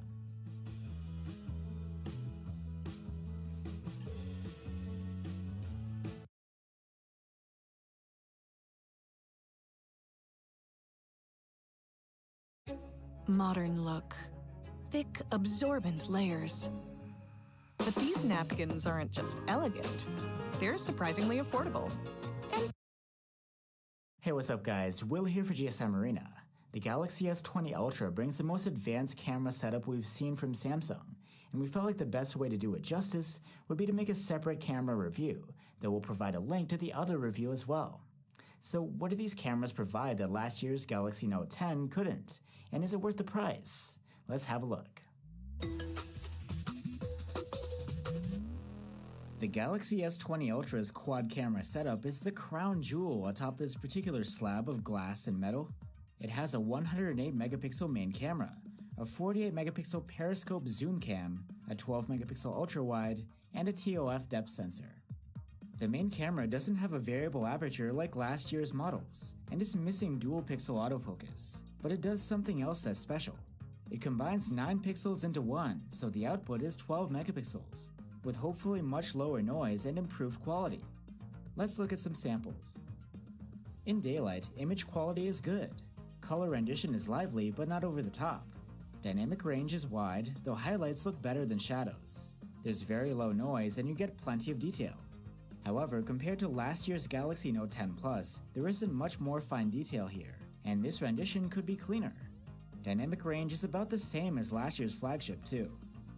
We also ran into some issues when it came to taking pictures of people. You get aggressive skin brightening and smoothing, and for some reason these shots often come out blurry. Samsung has stated that they will fix this in a future software update. This problem also happens occasionally when you're taking portraits, but besides that, these look nice, with good subject separation. Just a note that these are always taken with the main cam, regardless of the crop you choose, so the perspective may not be the most flattering. Besides the issues with human subjects, we're happy with what this camera can do. Close-ups look especially good, since the large sensor is able to throw backgrounds dramatically out of focus. Shots taken with the full 108 megapixel resolution don't really offer many benefits over the 12 megapixel ones. You can capture more detail this way, sometimes, but it's not a guarantee, and the file size is huge. The S20 Ultra's periscope lens has plenty of zoom levels, though it is 4x zoom natively. The others are all done with digital assistance. To achieve a 2x zoom, the phone populates the center of the frame with fine detail from the zoom lens and fills out the rest with data from the main camera. You can often see an outline between the two.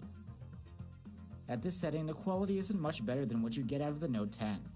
In contrast, photos taken at the 4x level are impressive. You get pleasant colors, high contrast, wide dynamic range, almost no noise, and a high level of detail.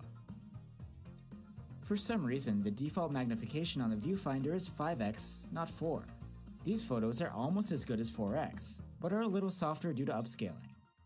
We're happy to report that even if you go to 10x zoom, photos still hold up pretty decently. But when you go beyond that, the quality really starts to fall off. This is how we get to Samsung's highly advertised 100x space zoom. Nothing much to look at, though this feature may be useful on the viewfinder to check out faraway objects. Enough about the zoom cam, let's see the ultra-wide. Regular daylight shots are quite okay. You get punchy colors and fairly good dynamic range, but detail isn't improved much from the Note 10. There is no autofocus either, which is a pretty big omission for such a large and advanced camera setup. Now let's move on to low-light photos. With its large sensor, the main camera delivers excellent images, with nice detail and well-contained noise. Colors are punchy, and the dynamic range is very good too. If you turn on night mode, you get even better development in the shadows, and it helps with the glow around light sources. Colors are even more saturated and noise is wiped clean.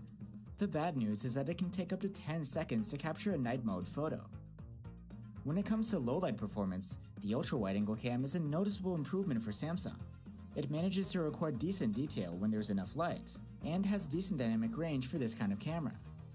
Again, night mode lifts up the shadows nicely, highlights are better retained, colors are boosted, and there's less noise, but the images are slightly softer. When it comes to zooming at night, sticking to the telephoto's native 4x zoom level will get you the best quality. These photos are actually pretty good.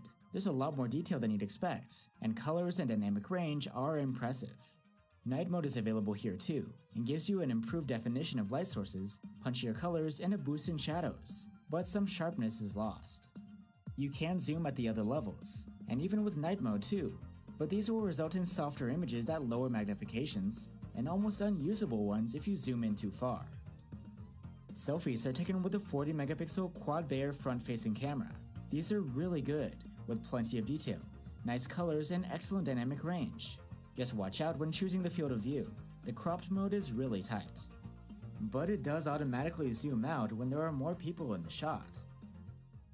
You can record 4K selfie videos, and these look excellent. There's great detail, nice skin tones, and backlighting is well handled. Stabilization is decent, but it crops the frame quite a bit. One notable feature is that you can switch from 4K video on the front and the rear main camera on the fly. Let's continue with video, but on the backside. The main camera records in 4K at 30 or 60 FPS. 30 FPS video is quite good, with competitive levels of detail, good contrast, lively colors, and wide dynamic range. 60 FPS video has some extra sharpening going on, but colors and dynamic range are similar to the 30 FPS ones. You can also shoot video in 8K at 24 FPS from the main cam. Compared to 4K videos, these are cropped, and the level of detail is nice, but not mind-blowing. The cropping occurs because this mode uses a portion of the full 108 megapixel sensor, but without the binning involved.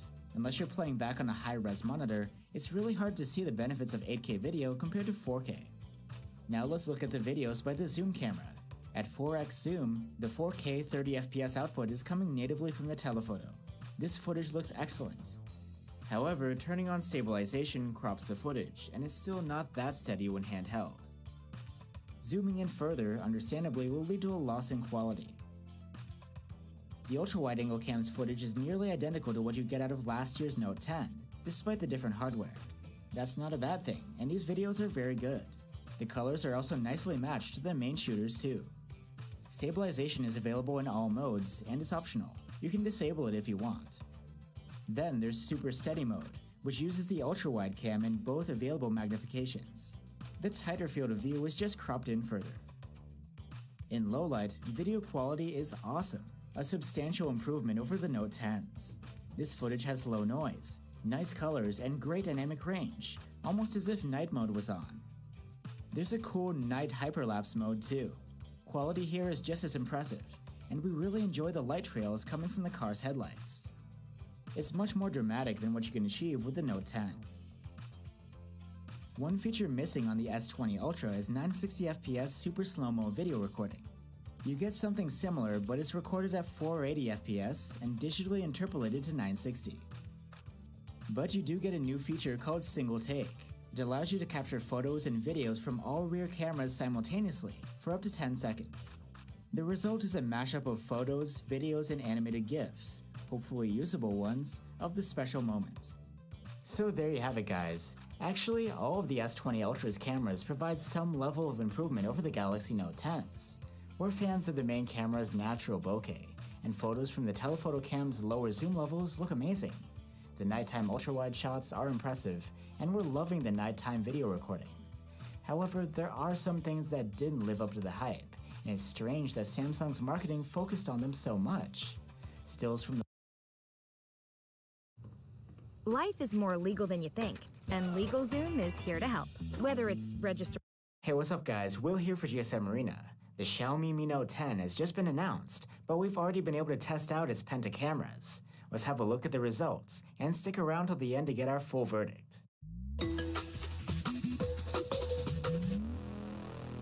As I mentioned in our unboxing video, this is the first time we've seen this many cameras on a Xiaomi phone, and it's the first phone to have Samsung's new 108 megapixel quad Bayer sensor.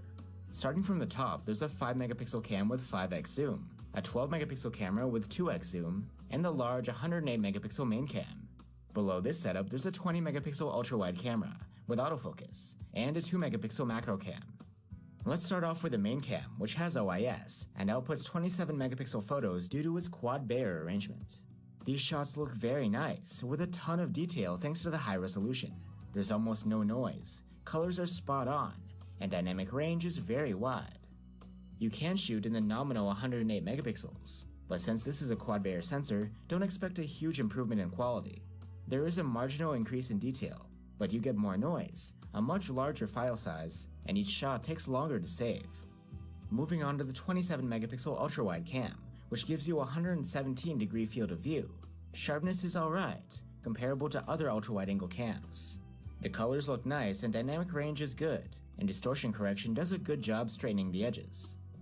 The 2x telephoto camera takes really sharp 12-megapixel images, with colors that match nicely to the main cams.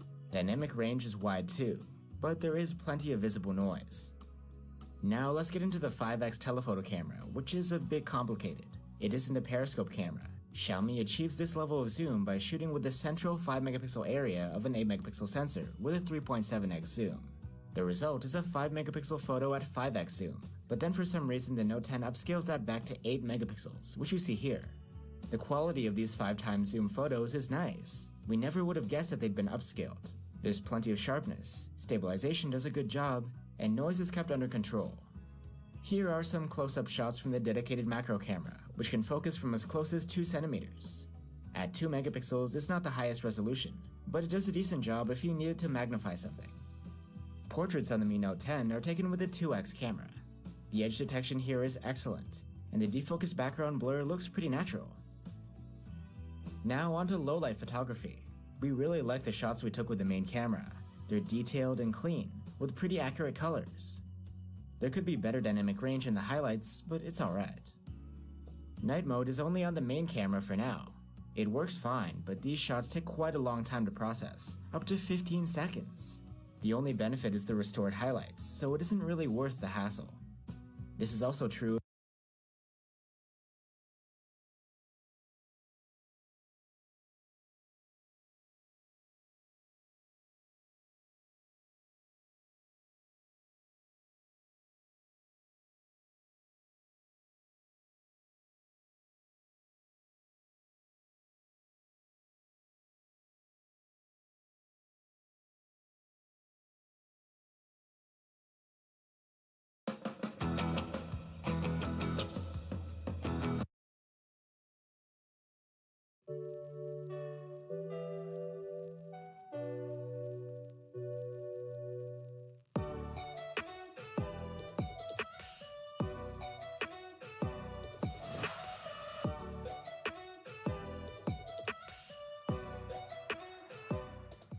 Honor has a new globally released high-end phone.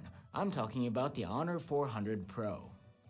So can it compete against other premium phones? I'm Will for GSM Arena, and let's find out in our Honor 400 Pro review.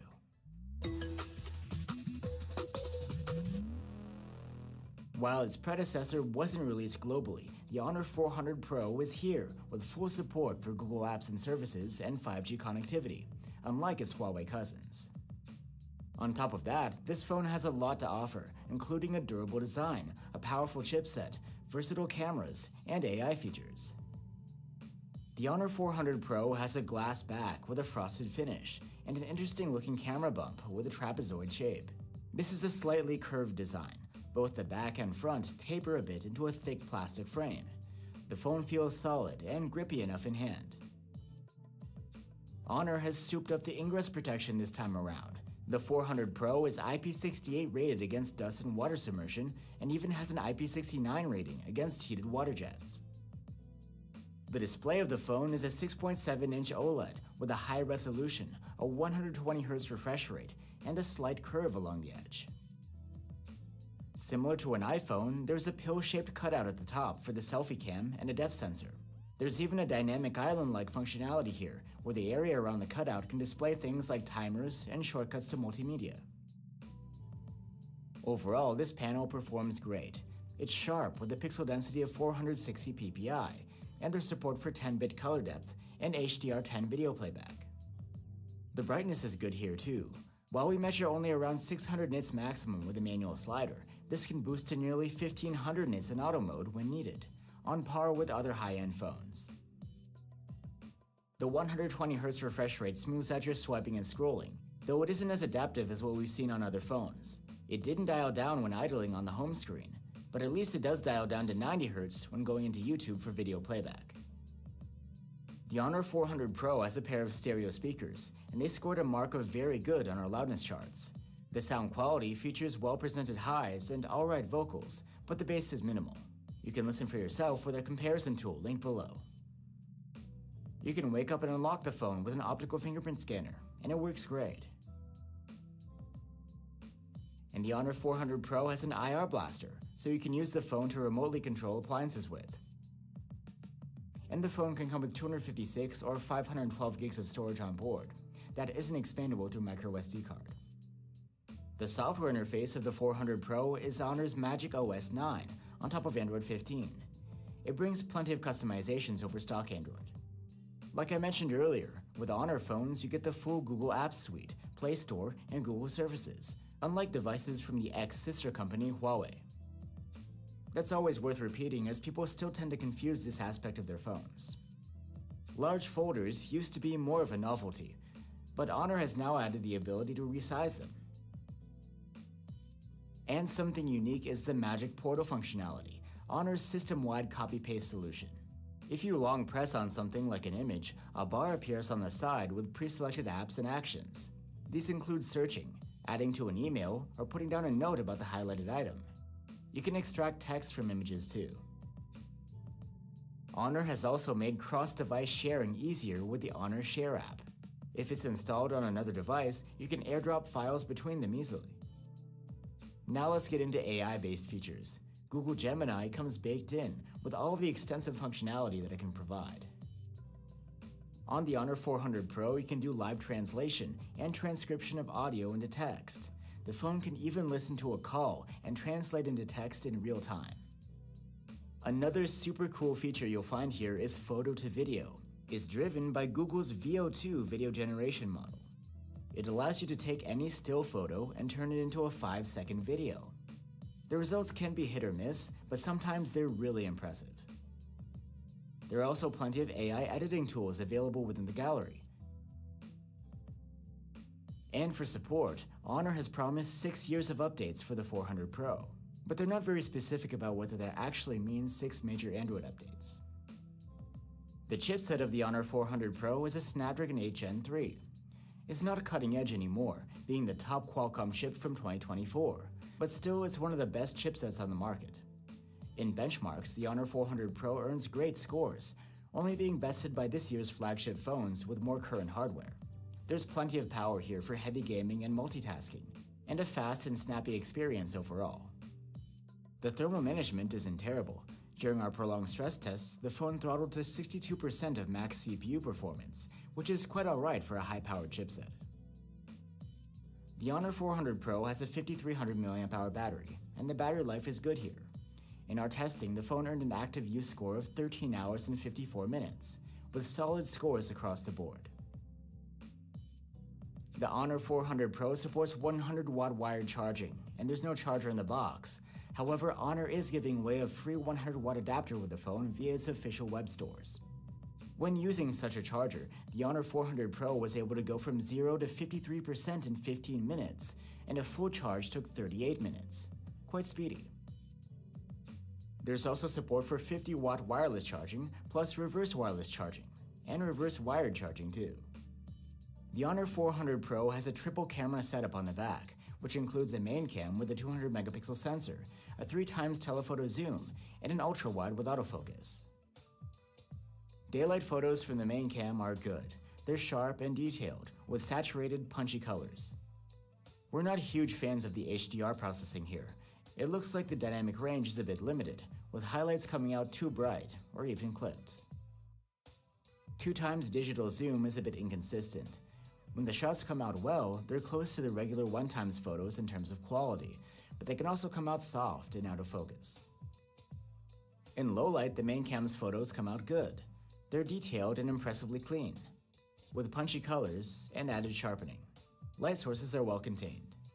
We're not fans of the shadows, which have a brightened, unnatural look, but this isn't uncommon with smartphone camera processing.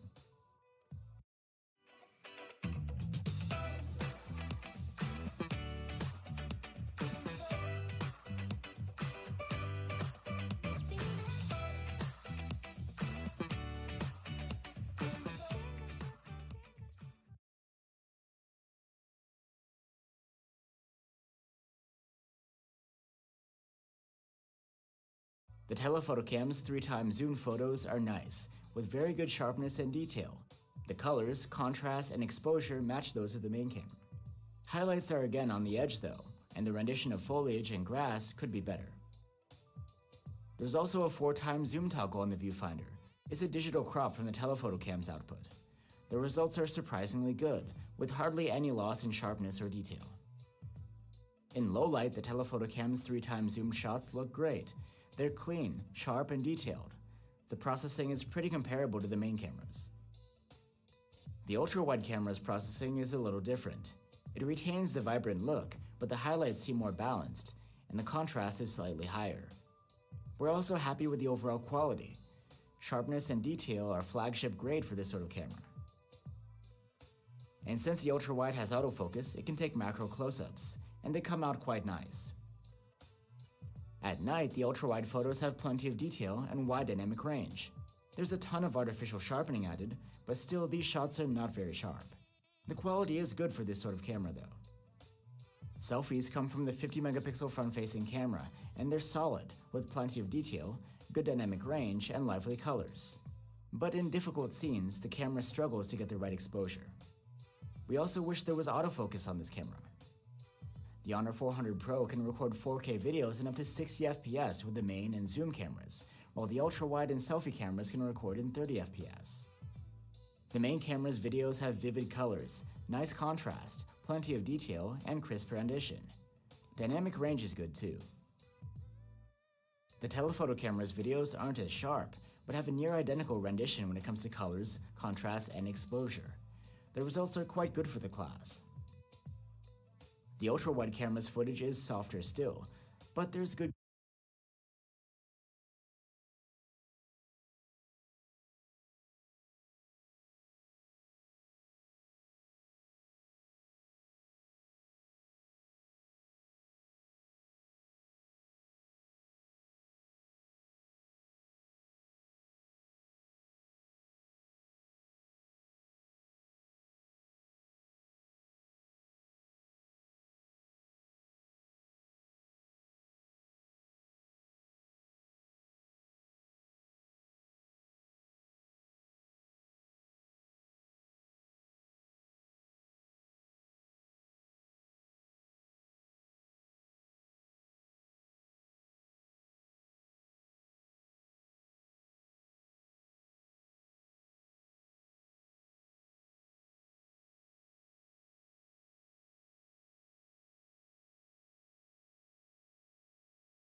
color saturation and contrast, and plenty of detail.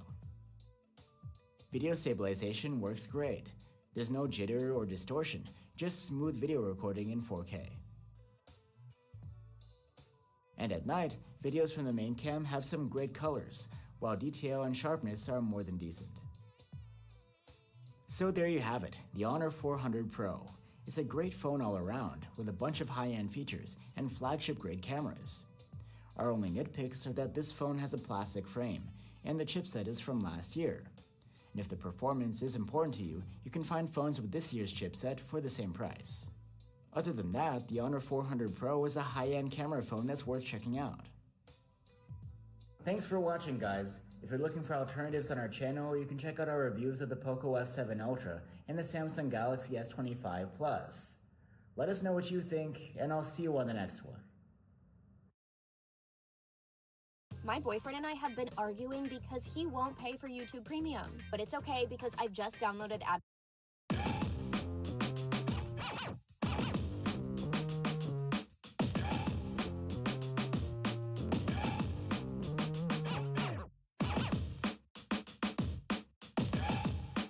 Samsung's back with a new type of Galaxy S series phone, the Galaxy S25 Edge. This Samsung flagship is meant to be thinner than ever, but is this the sharp new edge that the Galaxy line needed? I'm Will for GSM Arena, and let's find out in our Galaxy S25 Edge review.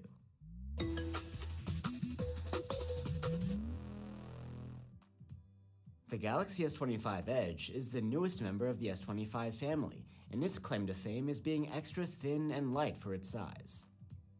Just like the Galaxy S25 Plus, the Edge is built to run a 6.7-inch screen, but it's as light as the smaller S25, and it's even thinner, 5.8 millimeters. The difference in thickness is especially drastic when comparing to the larger Galaxy S25 Ultra. There are some downgrades that had to happen to slim this phone down though. For example, its battery is smaller, and it doesn't have a telephoto cam. Still, it aims to deliver the same user experience that you'd expect from a Samsung flagship, while being able to slip into your pocket much more easily. The S25 Edge has a back made of Gorilla Glass Victus 2, and it meets a titanium frame with a sharp edge. Overall, the phone feels quite light and easy to wield. Just like the other S25s, the Edge has IP68 rated ingress protection against dust and submersion in water. And the display here is quite similar to the one on the S25 Plus. It's a 6.7-inch OLED with a QHD resolution and a 120Hz refresh rate. Samsung is using a different screen glass this time around though, called Gorilla Glass Ceramic 2. This display looks good. There's plenty of screen real estate here, with thin bezels, and there's good sharpness thanks to the high resolution. There's support for HDR10 Plus video here too, but not Dolby Vision, as usual for Samsung. The max brightness is very good, and along the lines of what we've seen from the other S25s. We measured up to around 770 nits with the manual slider, and this can boost to over 1400 nits in auto mode when you need it. And because of its LTPO tech, the display's refresh rate is extra adaptive to save energy. It can dial down from a smooth 120Hz down to 24Hz, or even as low as 1Hz in certain situations. For audio, there's a pair of stereo speakers. They're not quite as loud as the rest of the S25 lineup, and there's less bass here as well. You can listen for yourself with our comparison tool linked below. You can wake up and unlock the S25 Edge with an ultrasonic under-display fingerprint reader. It's quite reliable and speedy. And you can get the phone with 256 or 512 gigs of storage on board. That's not expandable through microSD card. The Galaxy S25 Edge runs on the same software as the other Samsung flagships, the latest One UI 7 on top of Android 15. It's a familiar setup with plenty of customizations over stock Android. There's an extensive suite of Galaxy AI features too, and an update which debuts on the Edge is a visual engine for the AI assistant, so you can just point the camera at an object and ask a question about it. If you'd like to dive further into the specifics of One UI 7 and its AI features, you can check out our dedicated video. And for software support, the S25 Edge will get 7 major OS updates and 7 years of security patches from Samsung. Now let's talk about the chipset. It's a Snapdragon 8 Elite for Galaxy, the same as you'd get in the other S25 models. The 4 Galaxy moniker means that it's an overclocked version of the regular Snapdragon 8 Elite, so the performance should have a bit of an edge over your typical flagship. And in benchmarks, we do see great scores from the S25 Edge, right near the top of the charts. It is slightly lower than the other S25 phones in some tests though. A contributing factor is the S25 Edge's lower than average thermal management, which is probably due to the phone's thin chassis. We observed significant thermal throttling during our prolonged stress test, starting from the first 5 minutes of testing. Another compromise is the battery. It's 3900 mAh here, compared to 4900 on the Galaxy S25 Plus. As a result, the battery life is less on the S25 Edge, but it's still not too bad. The phone earned an overall active use score of 12 hours and 6 minutes in our tests. Charging is rated at 25 watts here, and there's no charger in the box. The charging speed is comparable to the other S25 flagships. We were able to charge from 0 to 59% in half an hour, and a full charge took an hour and 4 minutes. There's also support for wireless charging here. And now the cameras. And like I mentioned, there's no telephoto cam here. What you're left with is the same 200 megapixel main cam from the S25 Ultra, paired with an ultra wide that has autofocus. Daylight photos from the main cam are the same as you'd get from the S25 Ultra. You have the same camera and the same processing.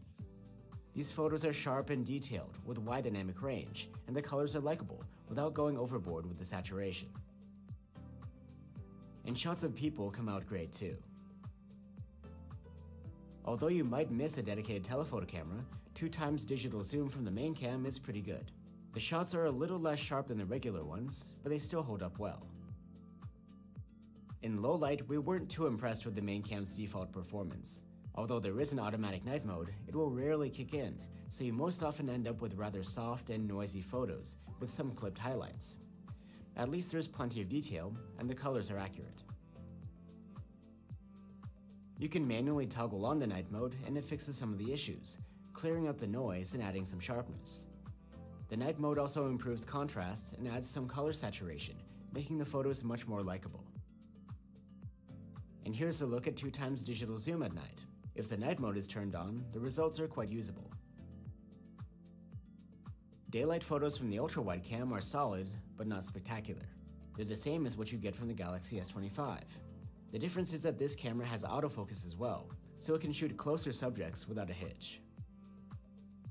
At night, just as with the main cam, you'll probably want to use the night mode when shooting with the ultra-wide.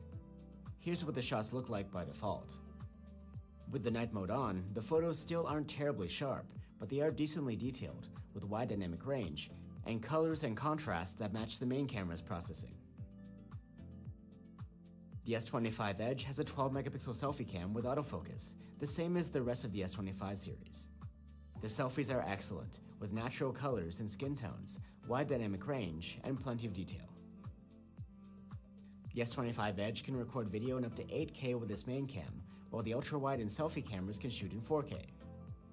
When looking at 4K video, the main camera does an excellent job. The footage is clean, with wide dynamic range, good sharpness, and plenty of detail. Colors are punchy, but not over the top. The ultra-wide delivers good videos too, though they're not as sharp as those from the main camera.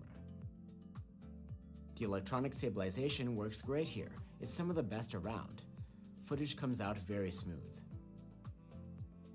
And the main camera does a good job when recording at night. The low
This is Samsung's Galaxy S23 Ultra, the top S-series flagship in this year's lineup.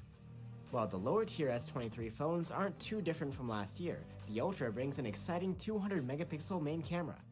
I'm Will for GSM Arena, and let's see what the S23 Ultra is all about in our full review.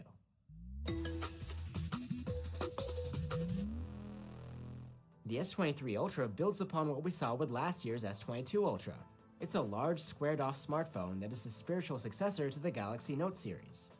And just like a true Note, it has pressure-sensitive stylus support, and the bundled stylus tucks into the phone. Compared to last year, there are just a handful of improvements. There's the new high-res camera hardware, an overclocked version of the latest Snapdragon chipset, and an upgraded vision booster for the display, and that's about it. Alright, maybe there are a few other details here and there. The design has been tweaked, a little bit. Both the back and the front are protected by sturdier Gorilla Glass Victus 2. They again curve into the armor aluminum frame, but the curve is less pronounced this time around.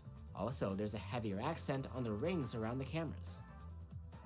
Like before, you get IP68 rated water and dust protection on the S23 Ultra, as you'd expect from a Samsung flagship.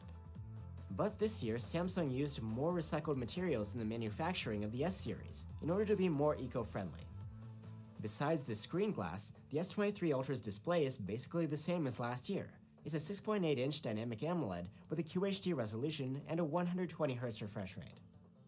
The picture quality is great, extra sharp thanks to the high resolution, and of course quite contrasty. The color accuracy is spot on, and there's support for HDR10+. You don't get 10-bit color on the S23 series though. When it comes to max brightness, the S23 Ultra's display measured basically the same as last year's model.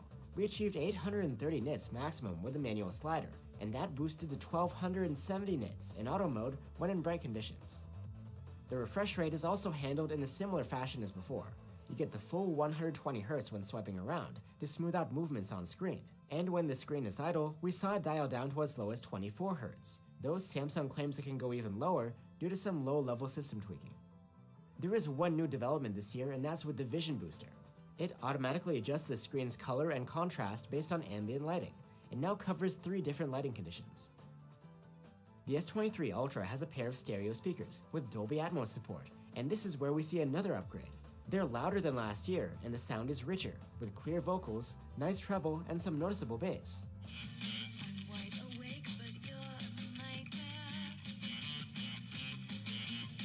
You can wake up and unlock the S23 Ultra with a responsive under-display fingerprint reader.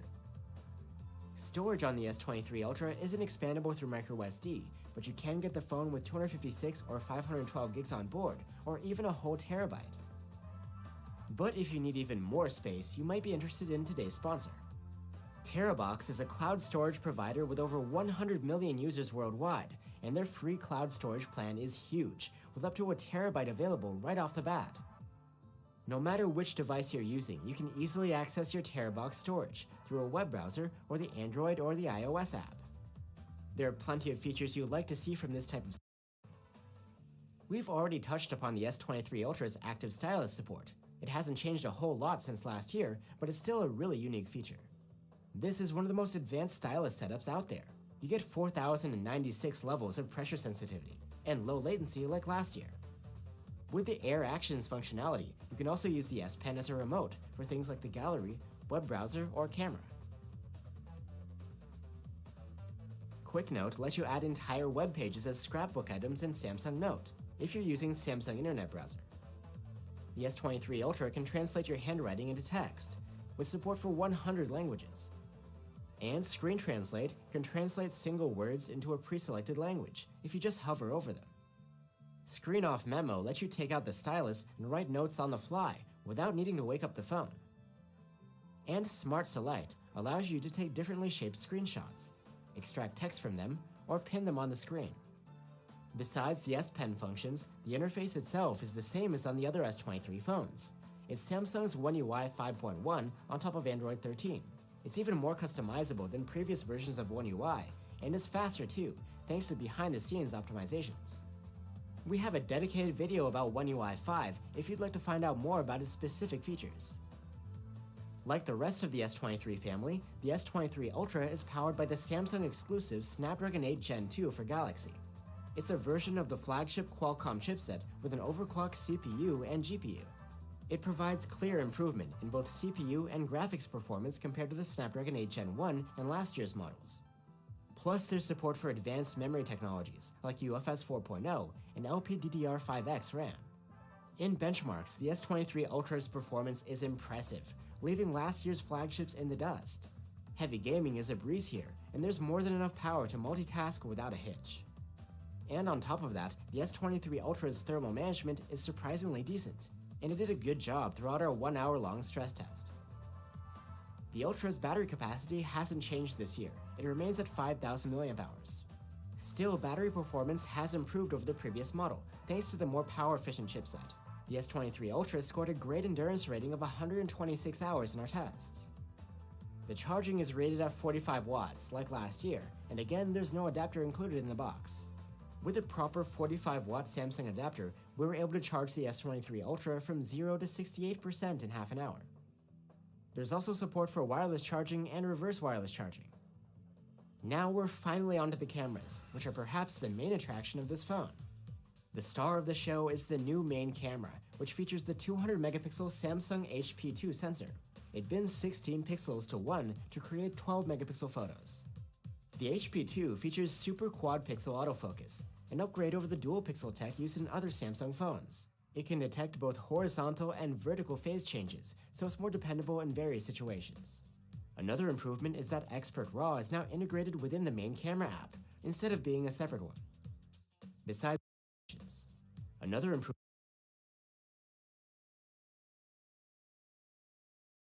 is that Expert RAW is now integrated within the main camera app, instead of being a separate one. Besides the main cam, the other rear cameras of the S23 Ultra are the same as before: a 10-megapixel 3x telephoto, a 10-megapixel 10x telephoto, and a 12-megapixel ultra-wide cam. During the day, 12-megapixel photos from the main cam look great. The improvement isn't night and day over the S22 Ultra's photos, but there's a noticeably more vibrant rendition here, with vivid colors, brighter shadows, and extra warmth. The dynamic range is excellent. When looking closer, you'll also notice that the S23 Ultra's output is noticeably sharper, all the way to the corners of the frame. The noise levels are also even cleaner.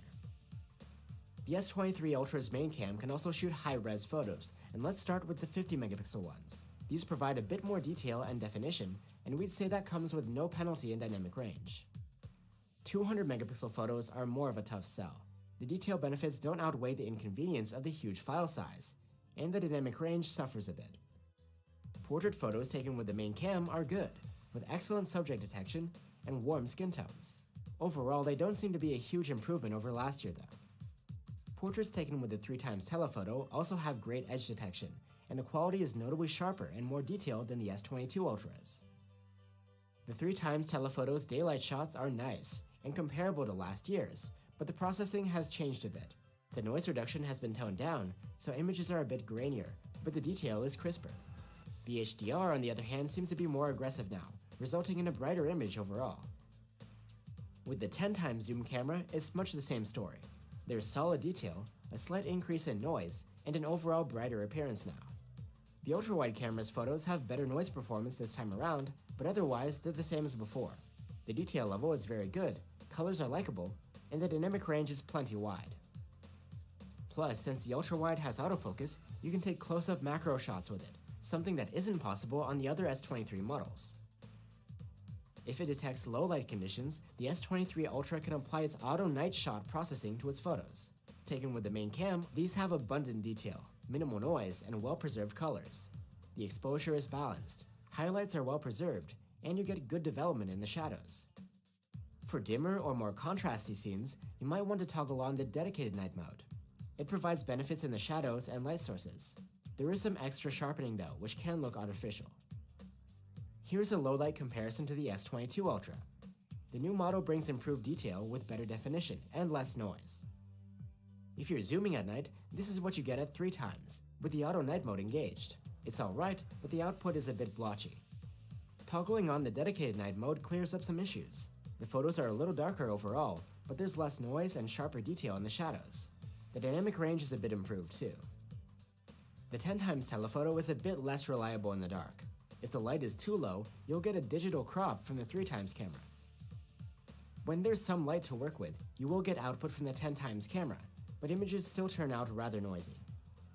The dedicated night mode cleans things up, and you can get some decent results, but it can only save the scenes that are bright enough not to resort to the other camera.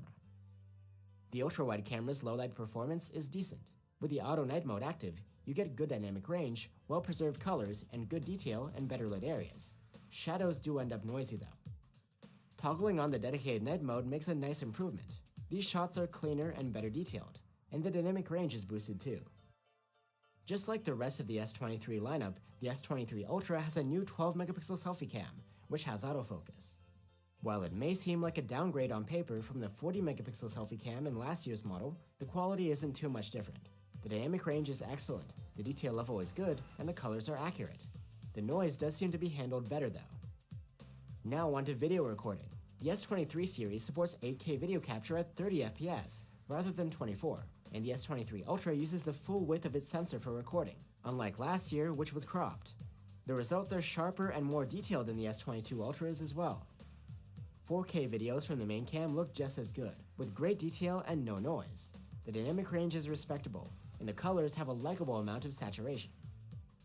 4K videos from the 3x telephoto cam look good. They're nice and sharp, and pretty much the same as last year, besides some minor tweaks. 10x zoomed 4K video is not quite as sharp, but otherwise the quality is solid, matching the other telephoto cam. The ultra-wide cam's 4K videos are a mixed bag. The colors and dynamic range leave little to be desired, but the sharpness and detail seem to be a bit less than last year. There's electronic stabilization available on all of the cameras, and it does a nice job at smoothing things out.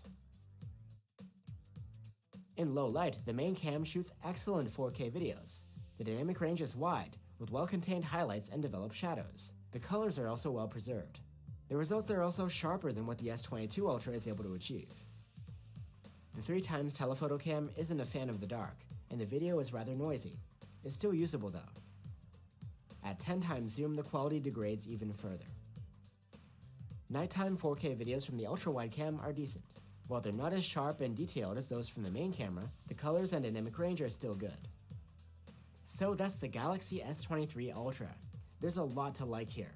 You get all of the features that made last year's Ultra so good. Plus there's improved battery life, a more powerful chipset, and a new cutting-edge main cam that's one of the best out there.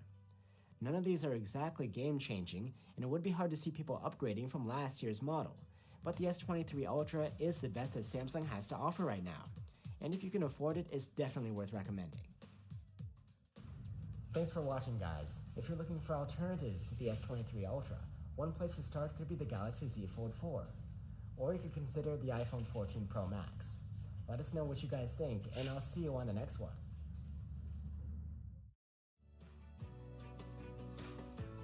All I wanted to do was help kids and families. Bank of America was just so important with getting things started. I feel we are growing together with Bank of America. Had the opportunity to meet with Bank of America. That's what lifts communities like ours. What would you like the power to do? Bank of America. Contact one of our local business specialists at bankofamerica.com/localbusiness.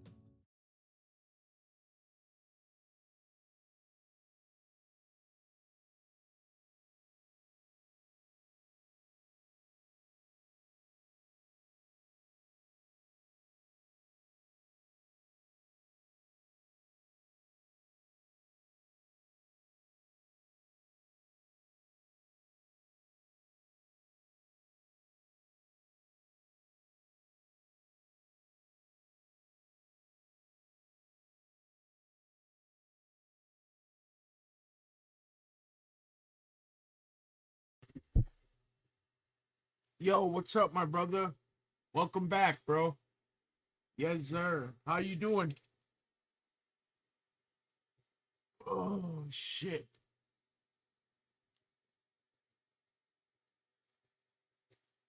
Oh, shit. He's about to kill the game.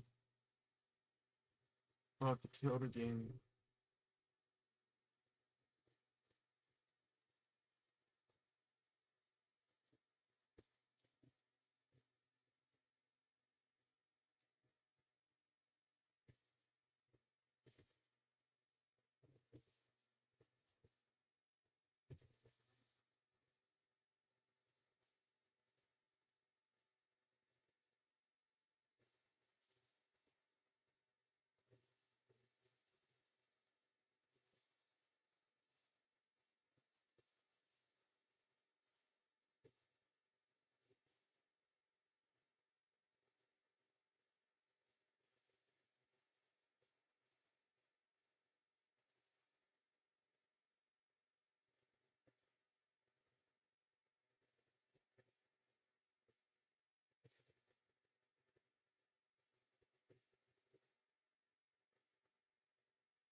S26 Ultra is getting a massive update, but there's a big shakeup in the lineup, which will be amazing. Although if you're for S25 Ultra, Samsung deals are on which you can avail from a prior listed in this video.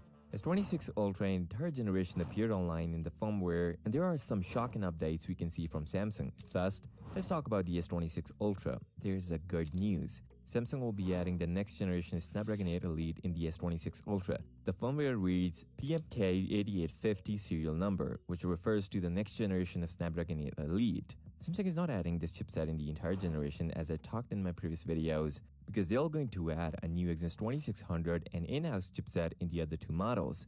The RAM options on S26 Ultra will surely increase, and we can expect a 16 GB of RAM option in the S26 Ultra. Apart from such updates, the One UI 8.5 will be added in the S26 Ultra out of the box. This means Samsung will going to add a new software version in the foldables and made an updated version of same iteration for the S lineup, which is even better for the stability of S lineup. Now, if you're for S25 Ultra at a discounted price, Samsung deals are on, which you can avail from a product listed in this video. Samsung is going to shake up the S lineup. There is no Plus model in the S26 lineup, and there is no base version with the S26 lineup. According to Android Authority report from internal codes, Samsung is going to replace the Plus model with the S26 Edge. This was more or less expected, as S25 Edge was almost similar to the S25 Plus with the less battery and less camera capabilities. But the real shakeup we didn't expect was the base model is going to change to S26 Pro. What is the actual Pro feature in it? Are we going to get a similar features like the Ultra to call it a Pro, or better internals? Only the time will tell. But a compact Pro version will be really cool. Now, let's talk about the back design of S26 Ultra. A concept render of S26 Ultra, which has some real design elements of S26 Ultra. While sharing on Twitter, iShiniver said, "A netizen designed some concept art of the Galaxy S26 Ultra just for fun. I have to say, this netizen is really talented. They might have actually nailed it." Now, I don't know the real design yet, but there's a high chance it could look like this. Think about it. Yesterday, I mentioned the main camera and the 5x telephoto sensor will have a larger aperture, while the body is actually thinner. That means the camera bump will inevitably be slightly taller than before, likely protruding about 3mm from the back. In that case, adding a raised platform for these cameras makes a lot of sense, so the final design has a pretty high chance of looking like this. Remember what I shared in my last video? I said about both things. First, Samsung will going to change the camera design of S26 Ultra, and second, they will going to make it thinner compared to the S25 Ultra. Both updates are actually real. Now, this render is not a real phone design, but a good concept, more like the Galaxy Z Fold 7 camera design. Did you catch the point? Samsung added Z Fold 6 camera design on S25 Ultra, just there is no raised platform like the Galaxy Z Fold 6. So, it's confirmed the camera design will be different. There's just a confusion between the raised platform or not. On this note, if you're still here, give this video a thumbs up and subscribe to the channel. I'll see you next time. Until then, peace out. With the Amex Gold Card, every meal is a reward, earning you 4 times membership rewards points at restaurants and U.S. supermarkets. That's an opportunity in every bite, sip, slice, and scoop. Whether you decide to stay in or go all out, earn rewards on everyday meals with the Amex Gold Card.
Hey, congratulations, my brother.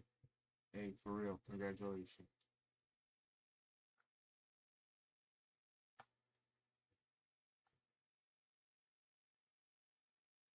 Mom, I got bubble guts.